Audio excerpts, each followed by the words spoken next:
Mo kí gbogbo wa bí ẹ bá ṣe ń darapọ̀ mọ́ mi. Tí ẹ bá ṣe wọlé tí ẹ ń darapọ̀. Mo kí yín káàbọ̀ sórí ìkànnì Tenny Ọmọlógo. You are welcome to Tenny Ọmọlógo's program.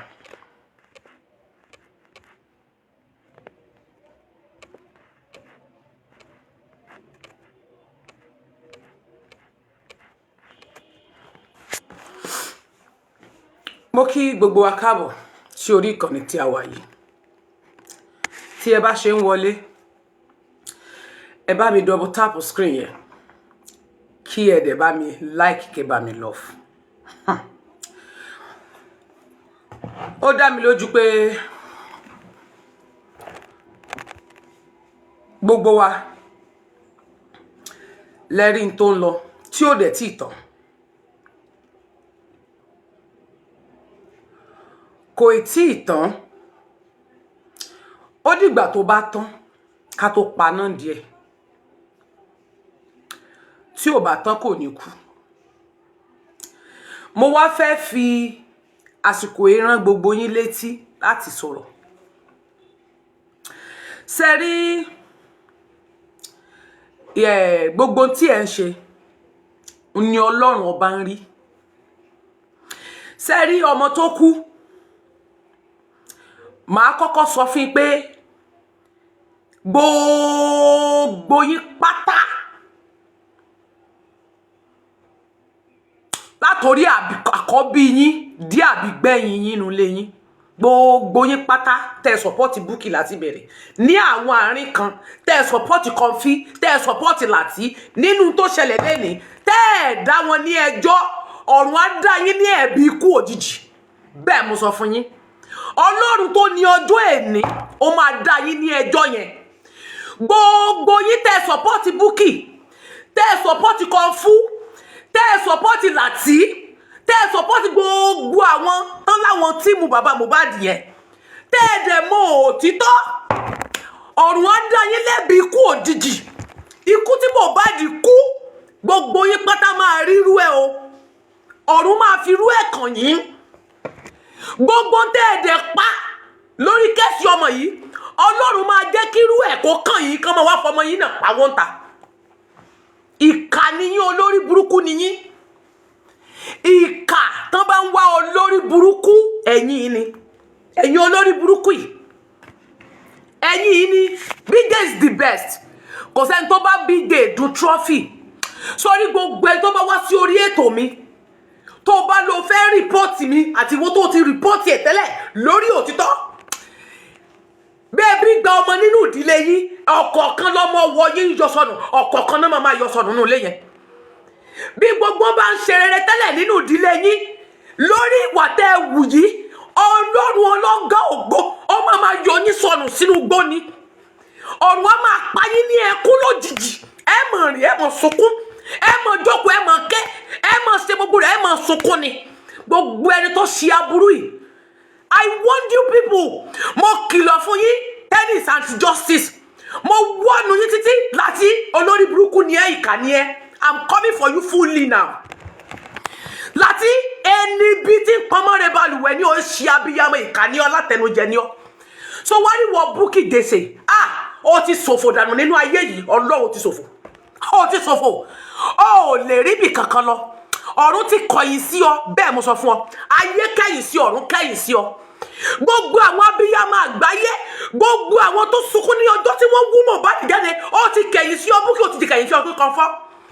Gbogbo ẹ̀yin ìyá yẹn, tẹ́ ẹ support Muyiwa, tẹ́ ẹ support legal team yìí nígbà tí àwọn èèyàn ń pariwo. Ayérayé tó sílẹ̀kọ́ ọdún ó ti bẹ̀rẹ̀ sí ní yín o. Ọ̀run ti kẹ̀yìn sí yín. Ayérayé kẹ̀yìn sí yín. Gbogbo yín tẹ́ jẹ́ kí ọmọ yẹn pẹ́ níbi tó wà. Ọ̀run ti kẹ̀yìn sí yín. So wá rí wọ́n tó kọ́mẹ́ǹtì lásán. Tí wọ́n náà ní Odumosu must go, kò ní dáa fún ẹ. Ìwọ tó ní Odumosu yẹn ẹ̀fẹ́ mọ́ kò ní yẹ yín. Ìwọ tó Odumosu yẹn nídìí ẹ̀ mọ́ lásìkò yìí. Ìkà ni ọ́. Ìkà lẹ́yìn gangan. Ìkà tó bá ń wá ìkà, ẹ̀yin ni ìkà. Lásìkò yìí, nígbà wo sí gbà wo, lásìkò wo sí ká òsìkò wo, Ọlọ́run á fi bí yín gbogbo tẹ́ ṣe nínú kéèsì Mohbad yìí. Ọ̀run á bí ọ́ láti, ọ̀run á bí gbogbo àwọn panelists yẹn. Ọ̀run á bí gbogbo àwọn tó gbà fún Bukky. Ọ̀run á bí ọkàn fí. Ọ̀run á bí yín ní ẹyọ kọ̀ọ̀kan. Àfi tẹ́ bá bẹ̀bẹ̀ ẹ̀yin lẹ kọ́kọ́ máa bẹ gbogbo public kí mi wá tó bẹ̀bẹ̀. Ẹ̀yin tí wọ́n lo page yín, ẹ̀yin lẹ máa kọ́kọ́ bẹ̀bẹ̀ fún gbogbo public kí gbogbo kí mi wá gan tó jáde. Ẹ̀yin tẹ́ ẹ̀yẹra yín wọ ẹ̀yin òpònú akínra dáradára dédédé. Ẹ̀yin wá bọ́ta ẹ̀ challenge mi wá. Ṣé mi wá ló ní 40 ní àbẹ́yìn? Mi wá ò ní 40. Kọ́dé bàbá Mohbad ò ní 40. Odumosu kan ló ní 40. Ẹ̀yin ọlátẹnujẹ olè. Ẹ̀yin olè torí owó tẹ́ ń wá ńbẹ̀ ẹ̀yin nìkà. Ọ̀run á dẹ̀ bí gbogbo yín lérè. Èmi ò sí sàkátàpàrà náà sítọ́. Èmi ò rẹ́ anybody yálà ya anybody yín jẹ́. Torí mo clean mo mọ́. That is why tí mo ṣe wẹ́ kankan. Ṣùgbọ́n ọ̀run á bí yín. Iṣẹ́ yín ò tí tán. Ẹ ṣẹ̀ṣẹ̀ bẹ̀rẹ̀ ni. Sórí wọ Bukky tí ẹ ó ti fẹ́nu kọ already. Ó ń tó ń ṣe lọ́wọ́ ẹ̀. Ó tù tán o. Tó bá tù tán ò ní nísìmí. Bẹ́ẹ̀ mo sọ fún ọ. Ó lè nísìmí. Ìwọ pè mí ní. Mo fọwọ́ gbáyà fún ẹ̀mí. Ìwọ pè mí ní non-living things. Mo ti fi non-living things yẹn hún ẹ̀ báyìí. Àfi tó bá tú ìfún ẹ̀ jáde. Ó lè nísìmí. Ó lè ní ìsinmi. Ìwọ ní èmi anti-justice. Èmi tẹ́ni. Ìwọ ní èmi haters. Èmi tẹ́ni. Mo mọ tí mo sọnù lórí kéèsì Mohbad. Wọ́n ò tí rí nǹkankan níyì tó ń bọ̀ lẹ̀. Ètò ìṣẹ́ lọ́wọ́ yìí. Ẹ tí rí nǹkankan. Adìyẹ ló sì ń bá yín tàn. Ẹ tí wo adìyẹ ló ń tàn. Ẹ tí mọ tó ṣẹlẹ̀ sí lọ́wọ́. Máa sọ fún ọ pé kíkéré lábẹ́rẹ́ mi kéré. Wàláhì kìí ṣe mímì adìyẹ. Àfi tó bá bẹ̀bẹ̀ ní ìta. Tó bá bẹ̀bẹ̀ ò lè nísinmi. Èmi mo sọ bẹ́ẹ̀ fún ọ. Ọwọ́ tèmi ìwọ tí wọ́n ń gbá ọyàn ló ń fọwọ́ gbá. Àyà lèmi fọwọ́ gbá. Máa sọ fún ọ wípé bó ṣe rí mi tẹ́ni John lẹ́ rí ti sìn. Gbogbo yín tẹ́ pàdé àpòpọ̀ lé mi lórí òtítọ́. Ayé máa ṣòfò dànù nínú ayé mi. Gbogbo yín máa ṣòfò ní tọmọtọmọ yín. Àfi tẹ́ bá bẹ gbogbo orí. Àwọn èèyàn ń dáwọ́ lọ́tún lọ́sì. Àwọn èèyàn ń jẹ ìyà. Ẹ̀ ń bọ̀ ta òun gbowó Bùkọ́lá òun gba owó.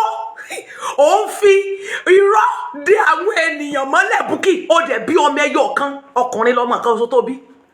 Ó wá ronú yẹn òun torí ipò ayé Bùkọ́lá. Nígbà tí mo mọ̀ ẹ́ nígbà tí kẹ́sì bẹ̀rẹ̀ kí ṣe bí mo ṣe rí ẹ ni mo rí ẹ. Bukky wá gba ẹ̀san rẹ̀ níwájú Ọlọ́run. Ọlọ́run ọ̀gá ògo ó máa dá ẹjọ́ rẹ̀. Gbogbo pọ́ìntì yín ni mo ti mú. Ìwọ ní torí pé ò fẹ́ banú àwọn èèyàn jẹ́ ni wọ́n ṣe ń kọ́fà kò ní dá fún ẹ kò ní yẹ kò ní ragbá fún ẹ. Ọlọ́run ó máa bí ọmọkùnrin kọ́fà ìwọ náà bí ọmọkùnrin wàá gba ẹ̀san níwájú Olódùmarè. Àdàbí tẹ́ bá rìn ní ọ̀nà tó tọ́ torí pé Kẹ̀rímọ́ wá pé bàbá Mohbad. Torí pé Kẹ̀rímọ́ pé bàbá. Ẹ fẹ́ gbọ́ yẹn. Ìgbà ilẹ̀ wá ń tú àṣírí. Ìgbà ẹni Bukky ṣẹ̀ṣẹ̀ mọ̀ pé mi ìwà lọ́sẹ̀ mọ̀ pé Odumosu ò dáa ní wọ́tẹ́mi àti ẹ mọ̀. Ìwọ orúkọ pa orúkọ rẹ mọ́ nínú ìwé ìyè bẹ́ẹ̀ ni mo sọ fún ọ. Ìwọ ṣẹ̀ṣẹ̀ mọ̀ ládùúdú owó tẹ́ ẹ ti gbà. Ẹ wo àwọn èèyàn tẹ́ ẹ ti bà nínú jẹ́. Wọ́n ń ba orúkọ wa jẹ́. Wọ́n náà ń gbowó. Ẹ̀yin olórí ibú ilẹ̀ ń gbowó o. Ẹ mọ owó tẹ́ ń gbà o. Sọ̀rọ̀ mi jẹ́ òjijì tẹ́ ẹjọ́ jábọ́. Ọ̀run àgbà ní ojú ìkọ̀kan yín tẹ́ ẹ mọ òtítọ́ yìí láti bẹ̀rẹ̀. So wá rí wọ wèrè Muyiwa tí ẹ. Mi ò blame ẹ. Bí àwọn olórí burúkú, àwọn àpọ̀dà tí wọ́n ti torí fíwàsì, torí clouds tí wọ́n ń gbé ẹ. Ṣé Bukky fẹ́ sọ pé òun ò mọ̀ láti ilẹ̀? Bí kan funfun ò bá mọ̀, ṣé Bukky fẹ́ sọ pé òun ò mọ̀ ó tọ́? Ṣé Bukky fẹ́ sọ pé òun ò mọ̀ ó tọ́? Èmi ìrìn a máa sọ̀rọ̀. Ayé ẹ̀ mọ̀ bàjẹ́ gan-an ayé yìí o, ọmọkùnrin ló bí. Wàá gba ẹ̀san tó ṣe fún Mohbad lọ́wọ́ ẹ̀. Ẹ̀san yẹn á dé bọ̀. Ó ṣiṣẹ́ nínú justice. Wọ́n ń sunkún Bukky. Dídé ní sẹ́, Bukky ni. Sọ lórí burúkú lẹ́yìn tẹ̀ sọ ni. Ẹ béèrè lọ́wọ́ Bukky pé ṣé n tó ṣẹlẹ̀ yín? Ṣé èyí ló ṣẹ̀ṣẹ̀ ṣẹlẹ̀? Ẹ ń wá òsì tó máa bá yín dráàgì Muyiwa. ẹ ń wá ó tó máa bá yín drag Odumosu mo rò pé ẹ ti wọ wèrè á bẹ́tà kẹ́ mọ́ déwájú tèmi tẹ́ni tó tó bá déwájú mi máa ọ̀run á bá mi dà sínú kòtò ṣé mo sọ pé mo ti yọgi yín kò lára ganan ni mi yọ tura yín kò lára ganan ẹ bá tú gbogbo tẹ́ ẹ ṣe ní ìkọ̀kọ̀ fún gbogbo aráyé tẹ́ ẹ fi bá yé àwọn èèyàn jẹ́dẹ́ tọ̀ yìí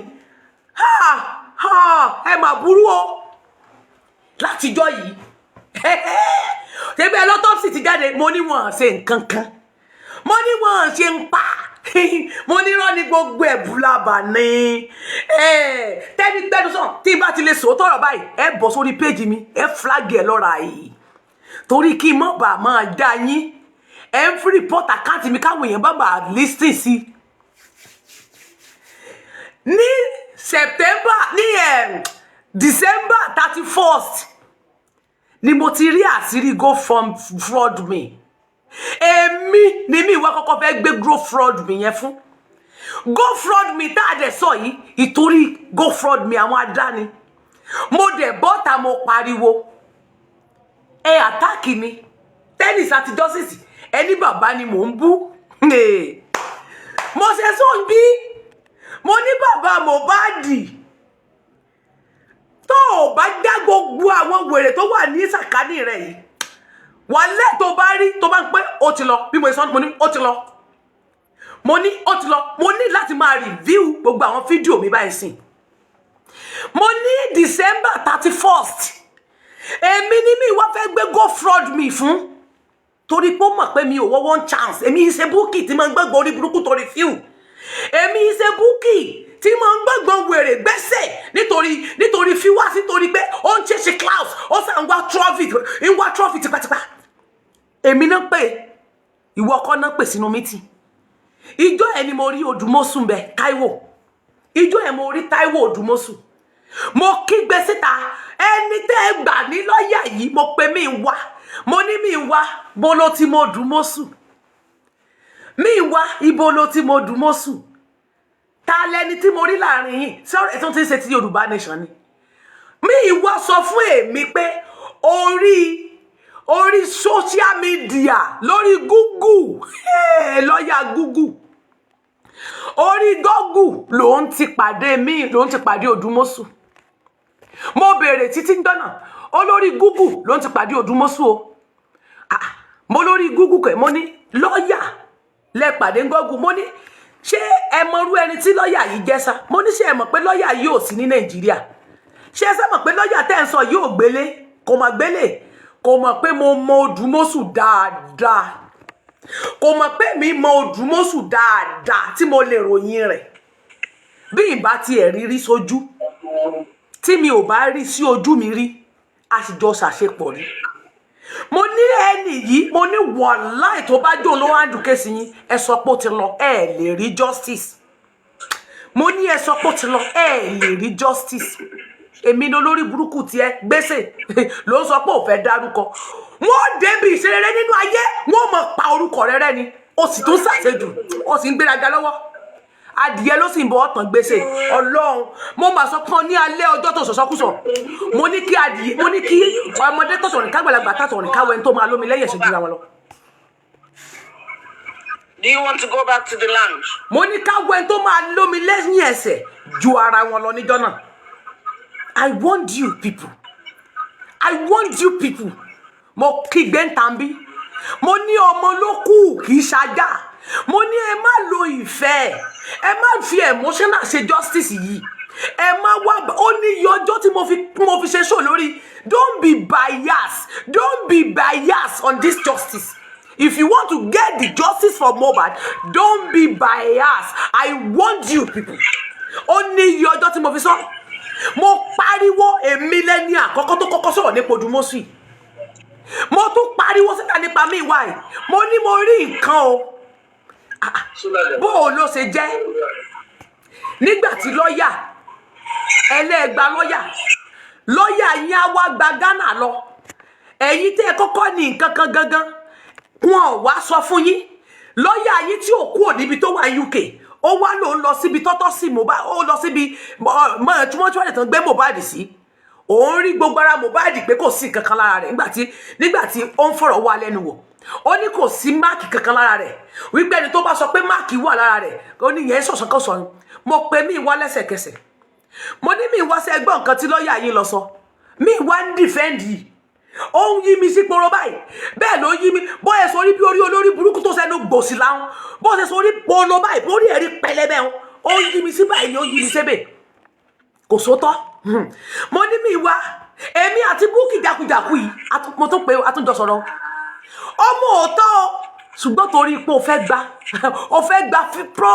gba trophy torí pé ó fẹ́ gba trophy ó fẹ́ gba ipò ó fẹ́ jẹ́ pé wọ́n ló wà ń bẹ́ẹ̀ number one ó fẹ́ ṣe number one ó mú kẹ́sì Mohbad ó bàjẹ́ ọ̀run abíyẹ́ lèrè gbèsè ayérayé abíọ́ torí ó fi platform ẹ promote evil people ó fi platform ẹ ó fi promote lies ó fi platform ẹ manipulate millions of people lórí kẹ́sì Mohbad pé wọ́n ń ṣiṣẹ́ mo ní wọn ò ṣiṣẹ́ ìwọ ni wọ́n ń ṣiṣẹ́ mo nírọ́ ni wọ́n ń pa ìwọ lóòótọ́ náà ń sọ lẹ́tà ọ̀sọ́mi di anti justice ìwọ pè mí ní ẹ́tàsì torí pé mo sòótọ́ ọ̀rọ̀ fún yín ẹ lé mi ẹ́tàsì ẹni tí ó support yín jọ o ní last week kírétọ́rọ̀ yóò jáde so ìyẹn mi pé aláwọ̀ olórí ẹnikẹ́ni tó bá bìlífì olórí burúkú ni wọ́n ẹnikẹ́ni tó bá wà níbi iṣó yẹn lẹ́ni tó gba ọ̀rọ̀ tó sọ gbọ́ tí ò sọ fún ọ pé kàníọ́ kò ní dáa fún wọn irú ikú tó pa Mohbad ló máa pọ̀ mọ́ wọn tó jẹ́ pé o mọ̀ bẹ́ẹ̀ tẹ́lẹ̀tẹ́lẹ̀ ẹbí léèrè pé ṣé kò mọ̀ tẹ́lẹ̀ kí wá ní Kẹ̀rímọ́ tó ń bú yìí kí wá ní yàtọ̀ nínú ìwà tí Kẹ̀rímọ́ ohun tí Kẹ̀rímọ́ ṣe ní ìbẹ̀rẹ̀ lọ́hùn tẹ́ ẹ ló ṣe níbẹ̀ tí Kẹ̀rímọ́ ṣe nígbà tó kọ́kọ́ jáde pẹ̀lú àbúrò rẹ̀ ohun tó ṣe nígbà náà lọ kí wá ní yàtọ̀ nínú èyí tí wọ́n kan fúfú láti àti wọ́n tó ń pè ní Bukky gbèsè yìí ń tẹ́ ẹ ṣe lọ́wọ́ yìí torí ẹ̀ mọ́tọ́ tó bá ti fẹ́ sọ báyìí nìkan mọ́ sọ̀rọ̀ mọ́ báwo yẹn bá fẹ́ mẹ́sọ̀rọ̀ ẹ̀ nìkan kan mọ́ sọ̀rọ̀ mọ́ ẹ mọ̀ lọ pé Muyiwa sórí fún a máa manipulate máa ní irọ́ ló wà ń di manipulation ẹ ń pé Muyiwa manipulate yín ni the more tẹ bá ṣe ń gbóhùn Muyiwa ọkàn yóò mọ ọ̀rọ̀ mọ̀ wá mọ bó ṣe manipulate èmi ò ṣe gbé kọ́ọ̀lù rẹ̀ mọ́ ó máa mú sí mi lórí èmi sì ti mọ irú èèyàn tó jẹ́ lèmi gò ṣe dá lóhùn mọ́ màá ní kó fi mẹ́sẹ̀gì lẹ̀ ni tó bá kọ́ mi mẹ́sẹ̀gì ni máa fẹ́ torí mi ìfẹ́ gbọ́ fọ́ọ̀sì yẹn bóyá oògùn ló ń lò fi báwọn èèyàn sọ̀rọ̀ ó lè fọ oògùn bá mi sọ̀rọ̀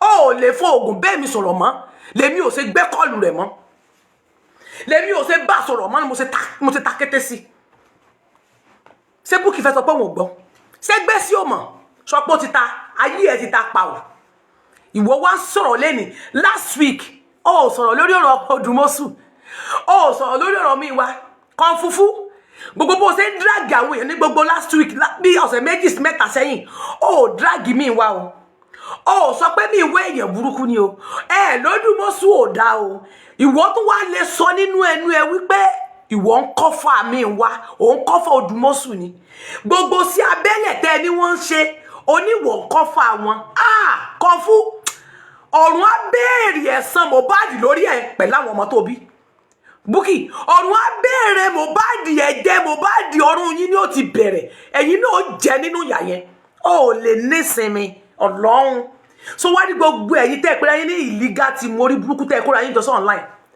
ẹ̀san Ọlọ́run ti dé lórí yín sẹ́ni nígbà tí ìdájọ́ Ọlọ́run bá dé ẹ̀ níta lẹ ṣe ẹ mọ̀ ya wèrè inú ayé o so ẹ mọ̀ gbogbo eléyìí ẹ mọ̀ pé Odumosu ń gba owó ńláńlá tó bẹ̀ yẹn Odumosu ń gba dúdú owó yẹn lọ́wọ́ yín Odumosu ń gbowó ẹ̀ẹ́dẹ̀ dákẹ́ ẹ̀ẹ́dẹ̀ mọ̀ pé wọ́n ń wá owó tẹ́lẹ̀ nínú GoFundMe ẹ̀ sọ̀rọ̀ níjọ́ kìíní àná tí crunch queen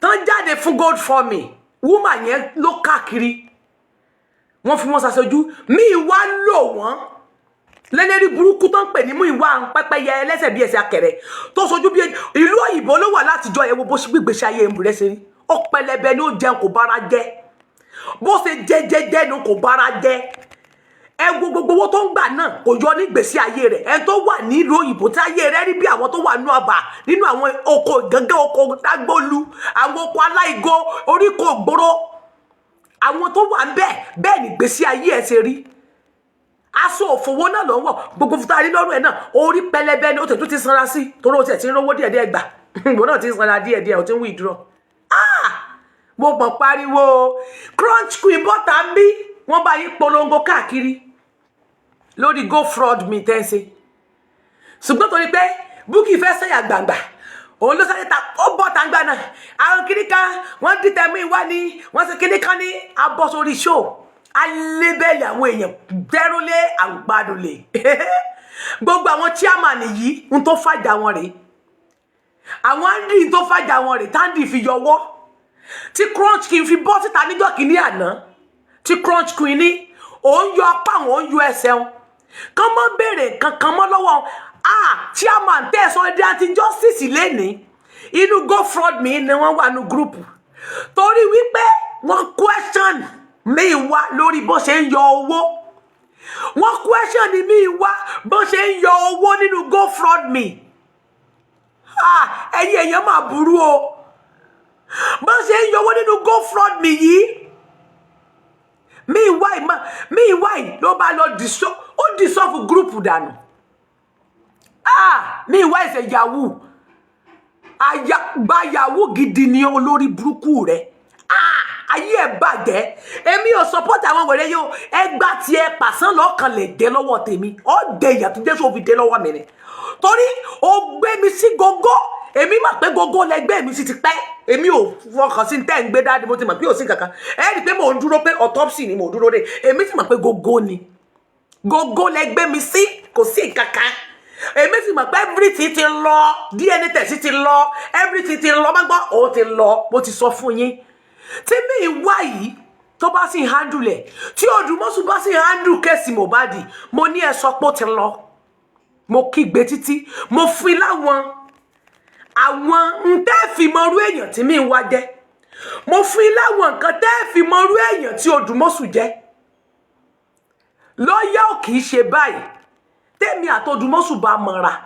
tí n bá mọ Odumosu I know him personally kì í ṣe lọ́yà bẹ́ẹ̀ yẹn tó máa ṣe kéèsì Mohbad Odumosu kì í ṣe lọ́yà tó lè ṣe kéèsì Mohbad gbogbo àwọn tẹ́ẹ̀dẹ̀ tó dẹ̀ ṣe nínú kéèsì Mohbad mo dẹ̀ ń ráwọn sign a lot of things mo ní mí wáyé ẹ fura sí o ẹ fura mo fẹ́ béèrè nǹkan lọ́wọ́ yín ṣé rí ìwọ Kọ́ńfù àti gbogbo yín láti snẹ́ àbí kí ló kọ yín ìdákùdákù bí owó àjọ ẹ̀ ṣebí wọn náà mẹ́mi náà bú abẹ́ ẹ̀ mú mi bú mò ń fi Kàrímọ́ ja bátù mi ó tún repeat ẹ̀ ó tún lọ tún repeat ẹ̀ àbí ìbí wọn náà mú mi bú mò ń fi Kàrímọ́ ja bátù mi ṣebí torí kásìrì yín mọ́ bá tú lẹ fi gbógun ti tẹ́ni so bátù tẹ́ ń bá mi jànú ẹ̀yin lẹ́ bá mi ja bátù tẹ́mi ò mọ̀ pé ń bá mi ja bátù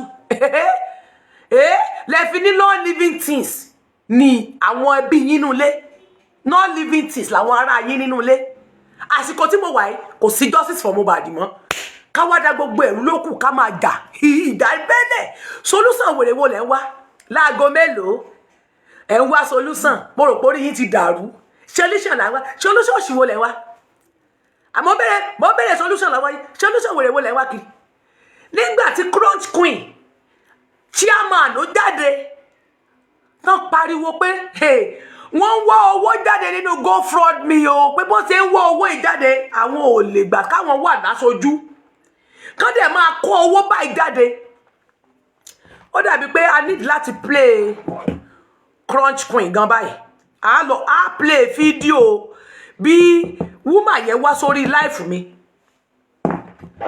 a wá fídíò yẹn padà sí a máa analyse ẹ̀ padà láì woman yẹn débí crunch queen wá sí àlàyé nípa owó tó wà nínú go fraud me wọ́n ní owó tó wà ńbẹ̀ pé mi wá pé bọ́n ṣe ń yọ owó wọ́n ń yọ owó níyọkúyọ dànù ni wọ́n ní bọ́n ṣe ń yọ owó yẹn ò dá tó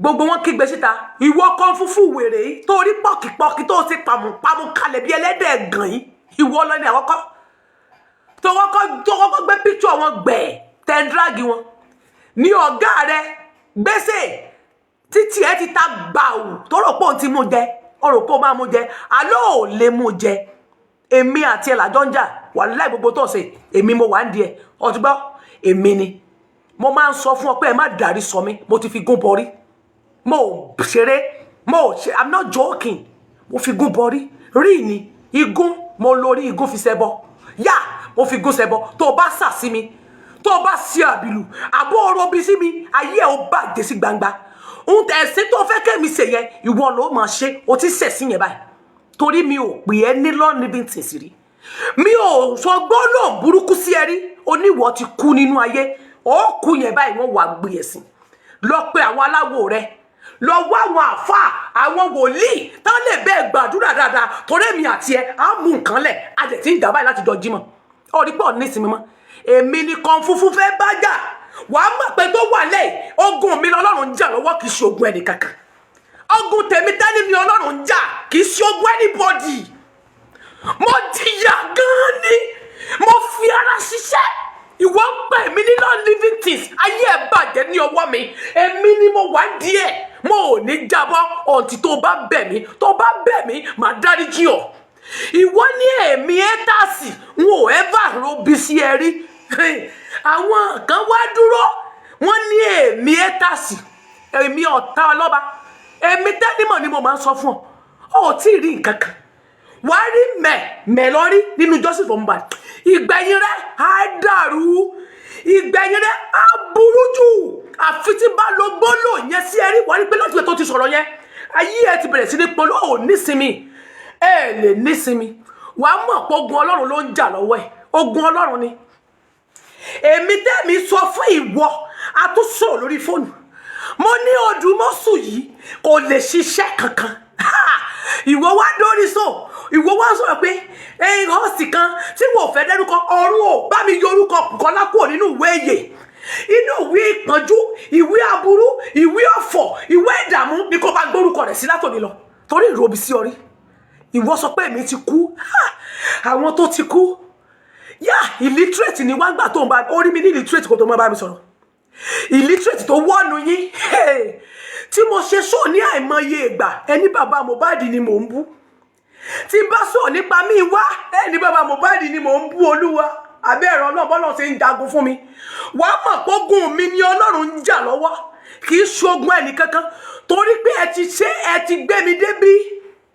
ẹ ti sún ọkùn sí mi náà lórí pé mo ní kẹ́ ẹ má bù kẹ́ẹ̀rí mọ́mọ́ kẹ́kẹ́ ẹni tó bá tẹ ẹ bá ní kẹ́ẹ̀rí mọ́ ò ní information ẹ fi kẹ́ẹ̀rí mọ́lẹ̀ ẹ wá dìde ogun ẹ ní èmi haters èmi fi Kàrímọ́ já ogun mi ẹ tí ì rí nǹkan kan Kàrímọ́ yẹn gan ni ó wà sí sọ̀kọ́tọ̀ fún yín bẹ́ẹ̀ ni ọmọ náà là rán síná àwa kó pàṣán yẹn bò yín wáì so tẹ́ ẹ ṣe fún wa rèé tẹ́ ẹ fi lé gbogbo èèyàn mi wá ìwọ ló wà nídìí ọ̀rọ̀ yín ká olórí burúkú ni ẹ crunch queen bóde ń bí crunch queen ni wọ́n máa ń wọ owó jáde wọ́n máa ń gbowó jáde ẹ̀ mọ̀ gbà wá owó máa ń kan fúfú wèrè bó o ṣe gbẹ̀mùgbẹ̀mù olórí burúkú yìí ó yọ fọ́tò chairman ní fara ó yọ fọ́tò Andy wí ó mú fọ́tò crunch queen ó bẹ̀rẹ̀ sí ní bú wọn ó ń blame wọn ó ń blackmail àwọn ẹlẹ́ni ìwọ Bukky náà jáde ẹ bẹ̀rẹ̀ sí ní drag àwọn ẹlẹ́ni láì ṣẹ̀yìn láì ròyìn ẹgbọ́n yìí ẹni èèyàn dáadáa ni wọ́n Odumosu ṣiṣẹ́ dáadáa gbà náà ẹniṣẹ́ gidi ni wọ́n ń ṣe ẹniṣẹ́ tó dáa ni wọ́n ń ṣe wọn kì í ṣe anti-justice ẹni bá fúláàgì ètò mi Olúwa gbogbo ẹni tó bá wà nídìí ètò mi tó ń rìpọ́ọ̀tì gbogbo àkáǹtì mi lọ́wọ́ ayérayé jẹ́ kó sìnkú ọmọ wọn kọ́dún tó parí àkọ́bí ọmọ wọn bá ṣe gbé Mohbad sí lójijì bí Mohbad ṣe wọlẹ̀ láàyè tó kúkú òjijì jẹ́ kí àwọn àkọ́bí ọmọ wọn kókó kábígbé yìí wọ́n tẹ̀lé lẹ́yìn tẹ́ ẹ bá fi ètò mi sílẹ̀ tẹ́mi ò wánu yín àbórí yín burú abẹ́ ti gbàgbé pàtẹ́mi kí gbé ń tàbí tí ń pariwo mo pariwo àbí ìpariwo ẹ jẹ́ ká flag ẹ̀ wò. mo kígbe. wọ́n fẹ́ burú ó ṣe máa flag fèjì yín. mo ké. kọ́ bẹ̀rẹ̀ flag orí wọn máa burú. princess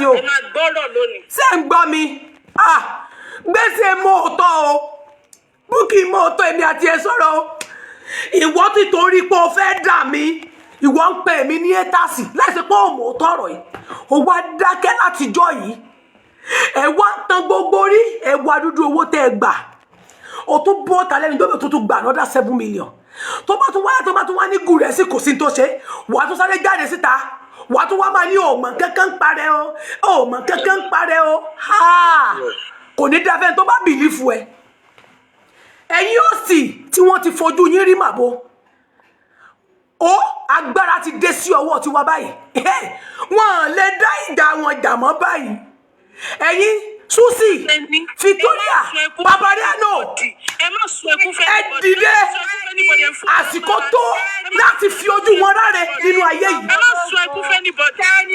àsìkò ti tó báyìí láti bí ọdún kan lé. wọ́n wá sọ pé àwọn tú àṣírí nítorí pé wọ́n Bukky mọ̀ tọ́ o wá lọ tú àṣírí síta ó wá parọ́. princess ẹ jẹ́ kí n bi Tẹ́ni léèrè nǹkan kan Tẹ́ni ṣé ká bẹ́ẹ̀ gbé wọn sáré.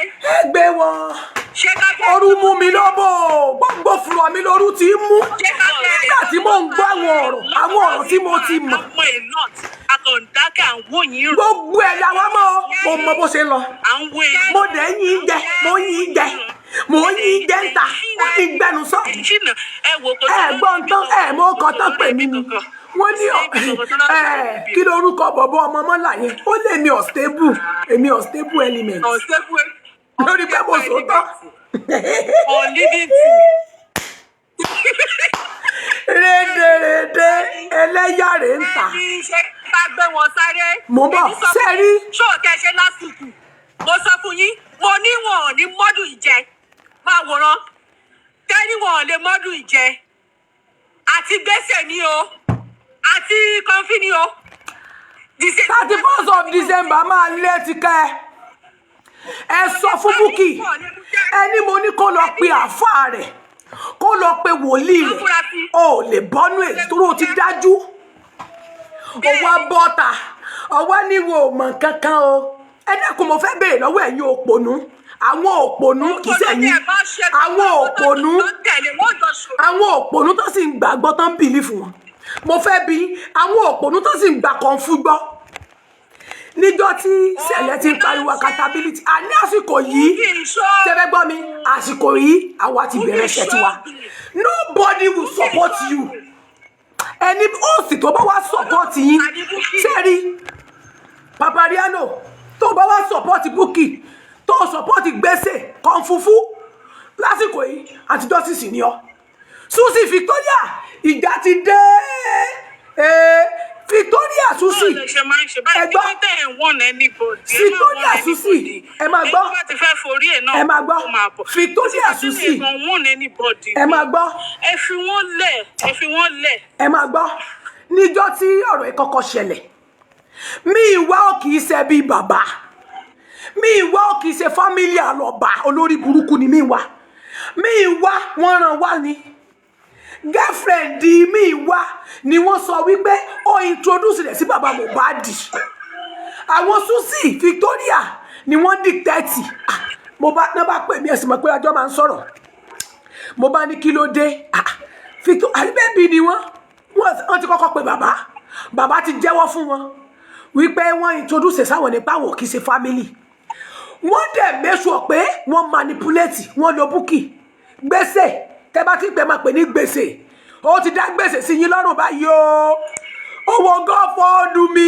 gbèsè ti wọ̀lú gbèsè ló bá ní owó gofraud ó bá jáde ó ní family ni wọ́n ẹbí ni wọ́n ló mọ̀ torí pé ó ṣàfẹ́ kan jù sùn nígbà tó di December 31st mo ní gofraud mi yìí ìtorí fraud àwọn adá gofraud mi àwọn adá òní mi wá ṣe lọ sí mo bọ́ta mo ṣàlàyé mo kígbe títí Bukky mo tọ́ mo tún ṣàlàyé fún toró sọ fún náà àjọmọ̀ ni torí gofraud mi àwọn adá ń ló ṣe ó wá pè mí boss máa bẹnu meeting yẹn àwọn kan wà bẹ́ẹ̀ kan máa ń ṣe ìbọ̀rẹ́ burúkú báyìí tájọ wojú ọ̀rá wájú ọ̀nà báyìí èmi ló fẹ́ gbé gofraud mi yẹn fún mo ní láyé mo ní mi ò báyọ̀ lọ́wọ́ ibo lẹ ti Odumosu on the social media Google mi wá tí mi wá sọ fẹ́ mi nìyẹn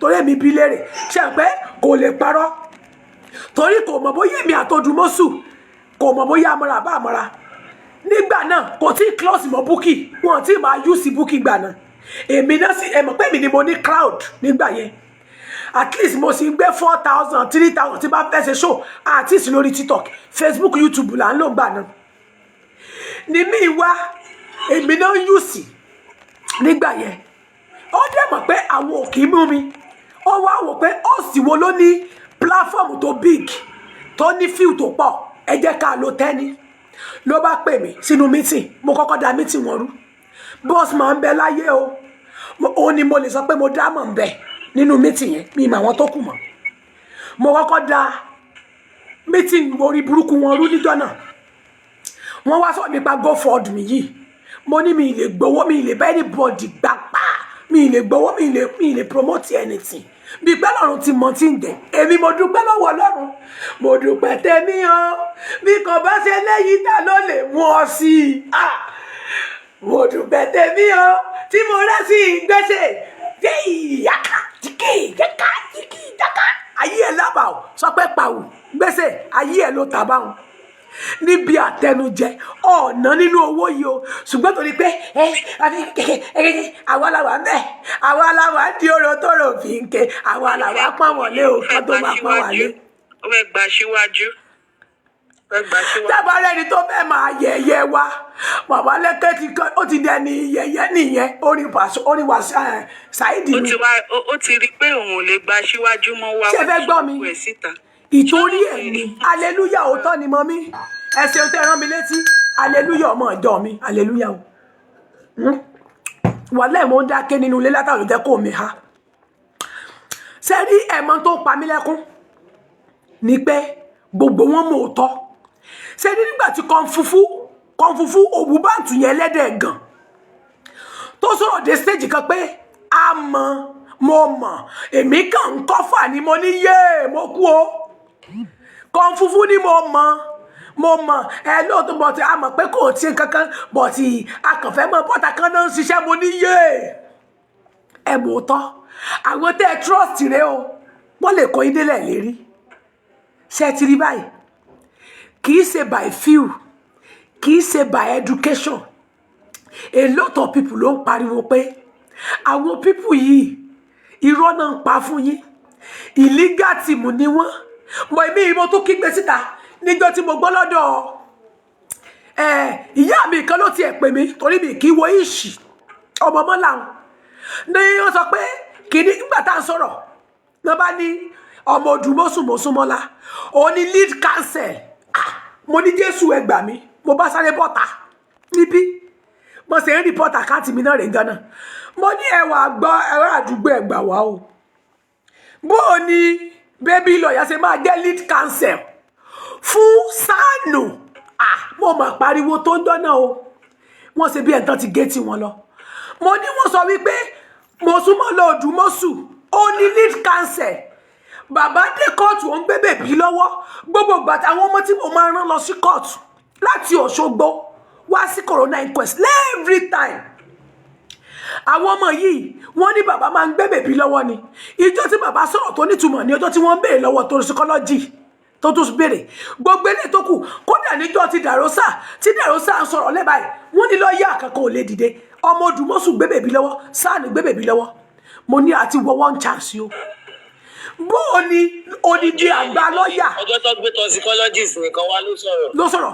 ìjọ yẹn ni mo wá padà fi ṣàkàwé wípé tẹ́ ẹ bá rántí mo fi ti Pẹ̀lúmi Ọlájẹ́ngbésì nígbà tí àwọn Yorùbá nation ìjọ yẹn ni mo ṣàlàyé ọ̀rọ̀ yẹn kẹ́ ẹ lè rántí ẹni tó bá rántí tí mo ní Pẹ̀lúmi èmi mo introduce wọn sí tó fi gba àwọn ọmọ méjìlá yẹn sílẹ̀ Pẹ̀lúmi Ọlájẹ́ngbésì tó gba àwọn ọmọ méjìlá tó wà nílé Sunday Igboho sílẹ̀ true mi ni tí mo dẹ̀ ń try tí mo dẹ̀ ń follow gbogbo ẹ̀ ìgbà tó dé stage kan tí ìjọba ò fẹ́ fi àwọn ọmọ yẹn sílẹ̀ now mo ní láti sọ pé bóyá kò tọ̀ torí bàbá Fálànà nígbà náà ó ní mo fi máa ń pè wọ́n ní tí bá ń pe àgbà lọ́ọ̀yà bàbá Fálànà ni máa ń pè ní àgbà lọ́ọ̀yà fáwọn tí ò bá mọ̀ láti ilẹ̀ tí bá sọ pé àgbà lọ́ọ̀yà kan bàbá Fálànà yìí ìgbà yẹn ni mo ní boyfriend kan gbà yẹn Jígí ó ní ó jẹ́ lọ́ọ̀yà rẹ̀ ní bàbá tí bàbá bá gbọ́ mi báyìí mo wá ní láti gbé Jígí mo ní kó lọ bá bàbá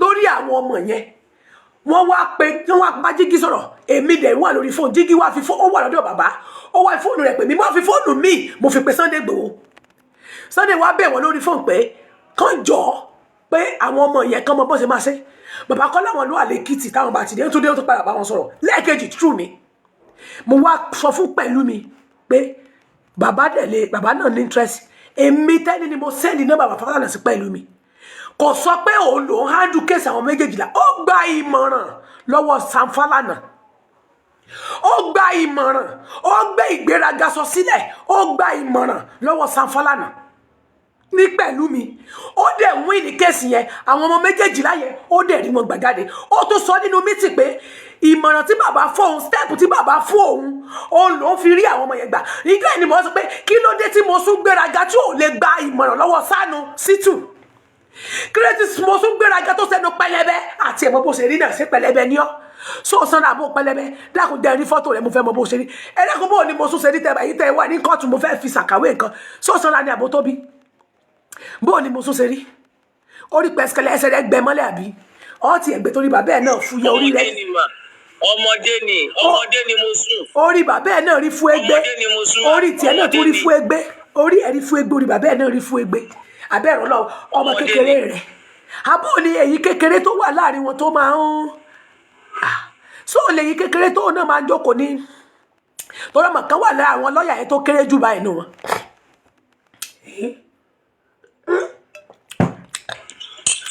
olú máa ń kọ́kọ́ introduce ara ẹ̀ mà olú máa ń kọ́kọ́ introduce ara ẹ̀. sẹ́yìn kékeré yẹn ni ó nìyẹn àbí. kékeré yẹn bẹ́ẹ̀ ni mà. torí ọmọ wa bẹ́ẹ̀ mo rí kékeré kan mo wò pé kí lélẹ̀ ìmọ̀ pọ́ǹtì ẹ̀ ni torí èmi ẹ̀ mọ̀ pé mi ò fẹ́ sọ̀rọ̀ mo tẹ̀ fẹ́ bojú rẹ̀ mo kàn ń tọ́ gbogbo ẹ̀ ni àmọ́ ẹ̀ ń gba sí ìkọ́dé yéé wọ́n ti lù wá jìbìtì o ará àdúgbò ni mo bá ní kí ló dé tí mo sún ò lè gba ìmọ̀ràn ní ọwọ́ Sam Sítù tí n bá sọ fún pé every time tí n bá ti mẹ́nu lérí ọ̀rọ̀ wọn báyìí wọ́n á gba àkáǹtì mi wọ́n ń rìpọ́ọ̀tì ẹni torí wọ́n mọ̀ pé mo mọ òtítọ́ wọ́n mọ̀ pé mi nìkan ni mo máa ń go against wọn torí wọ́n máa ń rí láti tiẹ̀ wọ́n ń rí lò torí ọ̀nà torí fíù tó kójọ torí èrò TikTok kò fẹ́ sọ kán mọ̀ bá rìpọ́ọ̀tì àkáǹtì rẹ̀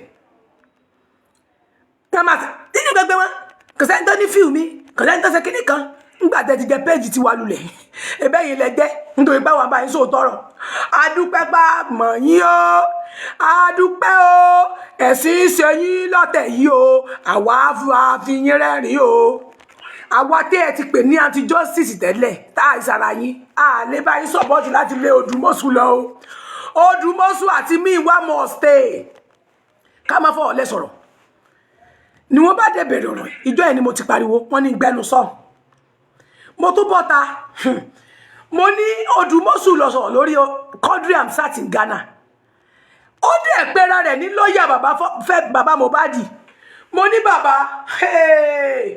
mo ní wàláì bó bá máa rí ìdájọ́ ọmọ ẹ sọpọ́ ti lọ mo ní sọpọ́ ti lọ bí mo ṣe sọ̀rọ̀ náà ń jọ́nà rẹ̀ mo sọ níbí o ibi ìkànnì náà ni mo jókòó sí níbi ìkànnì náà ni mo jókòó sí nígbà tí mo dé lórí kí n tó lọ Nàìjíríà ni mo pariwo níjọ́ náà mo ní bo ni lọ́ọ̀yà yín ìyá Mohbad bàbá Mohbad lóun rẹ jẹ Fọláṣadé lóun rẹ jẹ nínú lẹ́pìtì mu fídíò tó wà nílẹ̀ máàkì wà lára Mohbad Wùmí ló la nǹkan mọ́ Mohbad lórí ẹjẹ́ àkúkú bẹ́ẹ̀ Wùmí la nǹkan mọ́ Mohbad ní ọwọ́ Wùmí yáwọ́ ó la nǹkan mọ́ Mohbad lórí torí gbà tó yáwọ́ ẹ wá lẹ́ẹ̀rí kankan lórí Mohbad lọ́rùn Mohbad lára Mohbad lọ́ọ̀yà mo tó pe Muyiwa sá manipulate kò sọ bẹ́ẹ̀ kì í ṣe bẹ́ẹ̀ ló ṣe rí mo bá sẹ́ndì fídíò sí kò náà gbọ́ wàlẹ́ mi wò fún mi lésì ó fi ọ̀rọ̀ bọ̀rọ̀ yẹn mọ́lẹ̀ àwọn tó ń jà fún justice gan Odumosu ò wá wájú wa rí kó wá sọ tán bá bọ̀ ní kóòtù tọmọ rẹ̀ sọ fún ó ń gba Ghana lọ ẹ̀yin tẹ́ ń jà lọ́sàn àti lóru Odumosu wá wájú yín rí kó wá sọ làbárè tó bá bọ̀ rí Ghana ló mọ bí tó ṣe ń lọ ló máa ń lọ torí pé ẹ̀yin ní literate wọ́n kà yín kó literate wọn lè wá sọ́dọ̀ tí àbí Odumosu ò dẹ̀ mọ̀ mí o ọ rí pé ń drag ẹ̀rí nínú Yorùbá nation bí dára sí máa ń drag ẹ̀ ọmọ mi o ọmọ mi gidi torí yóò bá fẹ́ burú ẹ má jáde kẹ́ wá sọ pé irọ́ ni Bukky pamọ́ yín pẹ̀lú owó tẹ̀gbà tó o bá fẹ́ tẹ́ you know me wàláì ayé ẹ máa là bàskẹ́sì mọ́ mi lọ́wọ́ tó o bá bọ́ta kó wá sọ pé irọ́ náà pamọ́ ẹ afẹ́mọ̀ bóyá irọ́ náà pamọ́ ẹ wọ́n ló ń wá owó jáde wọ́n ní gbogbo owó ní go for me wọ́n ní wọ́n ló gbà á gbèsè ní wọ́n ló ń gbà á dákun wá sọ fún wa o ṣé lóòótọ́ ni àti pé 1.5 million owó fúẹ́lì ó lè ní wọ́ bọ̀dá ìwọ Táíwò ó lè ní mo ti rí lọ́dọ̀ Àrífà mo rí i pé ó fẹ́ wá sọ́dọ̀ Àrífà ó fẹ́ wá ṣe ó náà fẹ́ wá clear ara lọ́dọ̀ Àrífà. So I don't know the time yet. I'm still making some findings. And look. Torí tó o bá sọlẹ̀ 1.5 million. Jọ́ kí ló fẹ́ fi 1.5 million sí? Owó mọ́tò. Jọ́ mọ́tò kí gan ló rà fún ọmọ ẹ̀? Ìbéèrè lọ́wọ́ rẹ o. Mọ́tò kí ló rà fún ọmọ ẹ̀? Tẹ́ fi 1.5 million gbé mọ́tò nínú ìgboro Èkó lásán. Ó dájú o. Ó burú lẹ́yìn o. Àwọn Susi bá jáde nígbà tí wọ́n kọ́kọ́ gba Odumosu. Ẹ bá invite Susi wá. Nọ́bà pé inú meeting ni gbogbo wọn jọ wà. Odumosu yìí ló lọ sọ fún wọn pé èyí tí Bukky sọ lẹ́ni irọ́ ló pa o. Ọ̀rọ̀ láti ilẹ̀ ni o tó wá sọ bí rẹ̀ pé bóyá òun ló ní information yẹn bó ná wá fún. Ẹnu wa ni gbèsè ti gbọ́ information pé wọ́n ní kán lọ fọwọ́ létò wípé kán lọ fọwọ́ létò ọ̀rọ̀ Wùmí àti bàbá Mohbad nígbà yẹn ni bàbá Mohbad tí Wùmí fi ìjọ yẹn ni Wùmí ṣépè fún bàbá Mohbad tó bẹ́ èpè ńlá fún bàbá Mohbad làwọn Victoria gbogbo bá ní ó yẹ kí bàbá sùn Wùmí ni àwọn pọ́ìntì kan wà tí Wùmí sọ bẹ́ẹ̀ pé bàbá mọ kú tó pọ̀ ọmọ rẹ̀ àkọ́kọ́ nìyẹn pé tó ń bá sọ ọ̀rọ̀ wọ́n máa sọ bàbá lókùúta pa wọ́n máa lẹ bàbá lókùúta pa ni a sọ̀rọ̀ níjọ́ náà gbogbo wa ń jọ yẹn gbogbo a bẹ̀rẹ̀ sí ní sọ̀rọ̀ bọ́ bàbá ọjáde ìgbà náà gbogbo a sọ̀rọ̀ pé báwo ni ó ṣe máa sọ wípé ká ẹ lọ fọwọ́ ọwọ́ ilé tó kí ni ẹ fọwọ́ ilé tó èyí tí gbèsè bẹ̀rẹ̀ sí ní sọ lẹ́nu tó sọ̀rọ̀ bí gbàgbé bóyá pé information yẹn wọ́n phone directly ni kò sẹ́ ọ̀sẹ̀ gbọ́ information tá a ti sọ fún pé orí show wa ló ti gbọ́ èmi àti ẹ̀ tún jọ sọ̀rọ̀ ní kọ̀kọ̀ ṣé lọ́ọ̀yà lélẹ́yìí ó dẹ̀ mọ́ òótọ́ yìí bò ó bọ́ta ó ń kọ́ fà wọ́n up torí pé ó ń wá fíù torí pé ó ń chase clouds òun kọ́ fàárọ̀ ìwọ náà tún wá sọ nínú máùtù ẹ pé ìwọ kàn ń kọ́ fún àwọn ni torí pé tí wọ́n bá láìkè èèyàn o ò fẹ́ máa challenge ẹ̀. Queen mother wọ́n ti drop. tó bá láìkè èèyàn mi ìfẹ́ wà divert ẹ bá mi mú ti tó bá láìkè èèyàn mo fẹ́ máa gbẹ́ni ẹ̀ sókè létà pé tó bá láìkè èèyàn o ò fẹ́ sọ̀rọ̀ nípa rẹ̀ tí wọ́n bá ti láìkè èèyàn báyìí o ò fẹ́ mọ mistake tẹ́nìyẹn ni is that like? Irú yìí ò lè jà lè jà ẹni tó bá ti jẹ́ wípé bí o bá ti jẹ́ pé èèyàn ti wá ní lè jà fún justice sáìdì Wùmí ló yẹ kó wà Bukky gbèsè gbogbo yín àti Làtí sáìdì Wùmí ló yẹ kẹ́ wà kẹ́ kúkú gbójú sọ́dọ̀ rẹ̀ ẹ̀yin tó yẹ pé tẹ́ ẹ bá ti rí òótọ́ tẹ́ ẹ nílé challenge wọn tẹ́ ẹ máa fi sentimental sínú nǹkan sáìdì Wùmí ló yẹ kẹ́ wà kì í ṣe pé torí pé èèyàn wa ká ní gbogbo wa jọ ń kó ẹnu bu àwọn pípù láti bẹ̀rẹ̀ wà lẹ́m kéèsì Mohbad ò má bá débi mo ní go for me tán gbé ta ẹ̀ mo ló lè lọ́fẹ́ fi dà lè ẹni kí mi bá yín dá sí mo lẹ́ni tó bá sanwó síbẹ̀ tó wo yín bá ti wọ one chance nobody should come to me o èyí tó kàn mí pé ẹni tí mo yọwọ́ èmi mo mọ̀ bẹ̀rẹ̀ go for me èmi náà kọ́kọ́ gbé fún mo dẹ̀ reject ìdànù mo ní ìfẹ́ mo di dànù mo ní ìgbà ohun tí mo fi dọ̀tánù o mo bá bọ́ta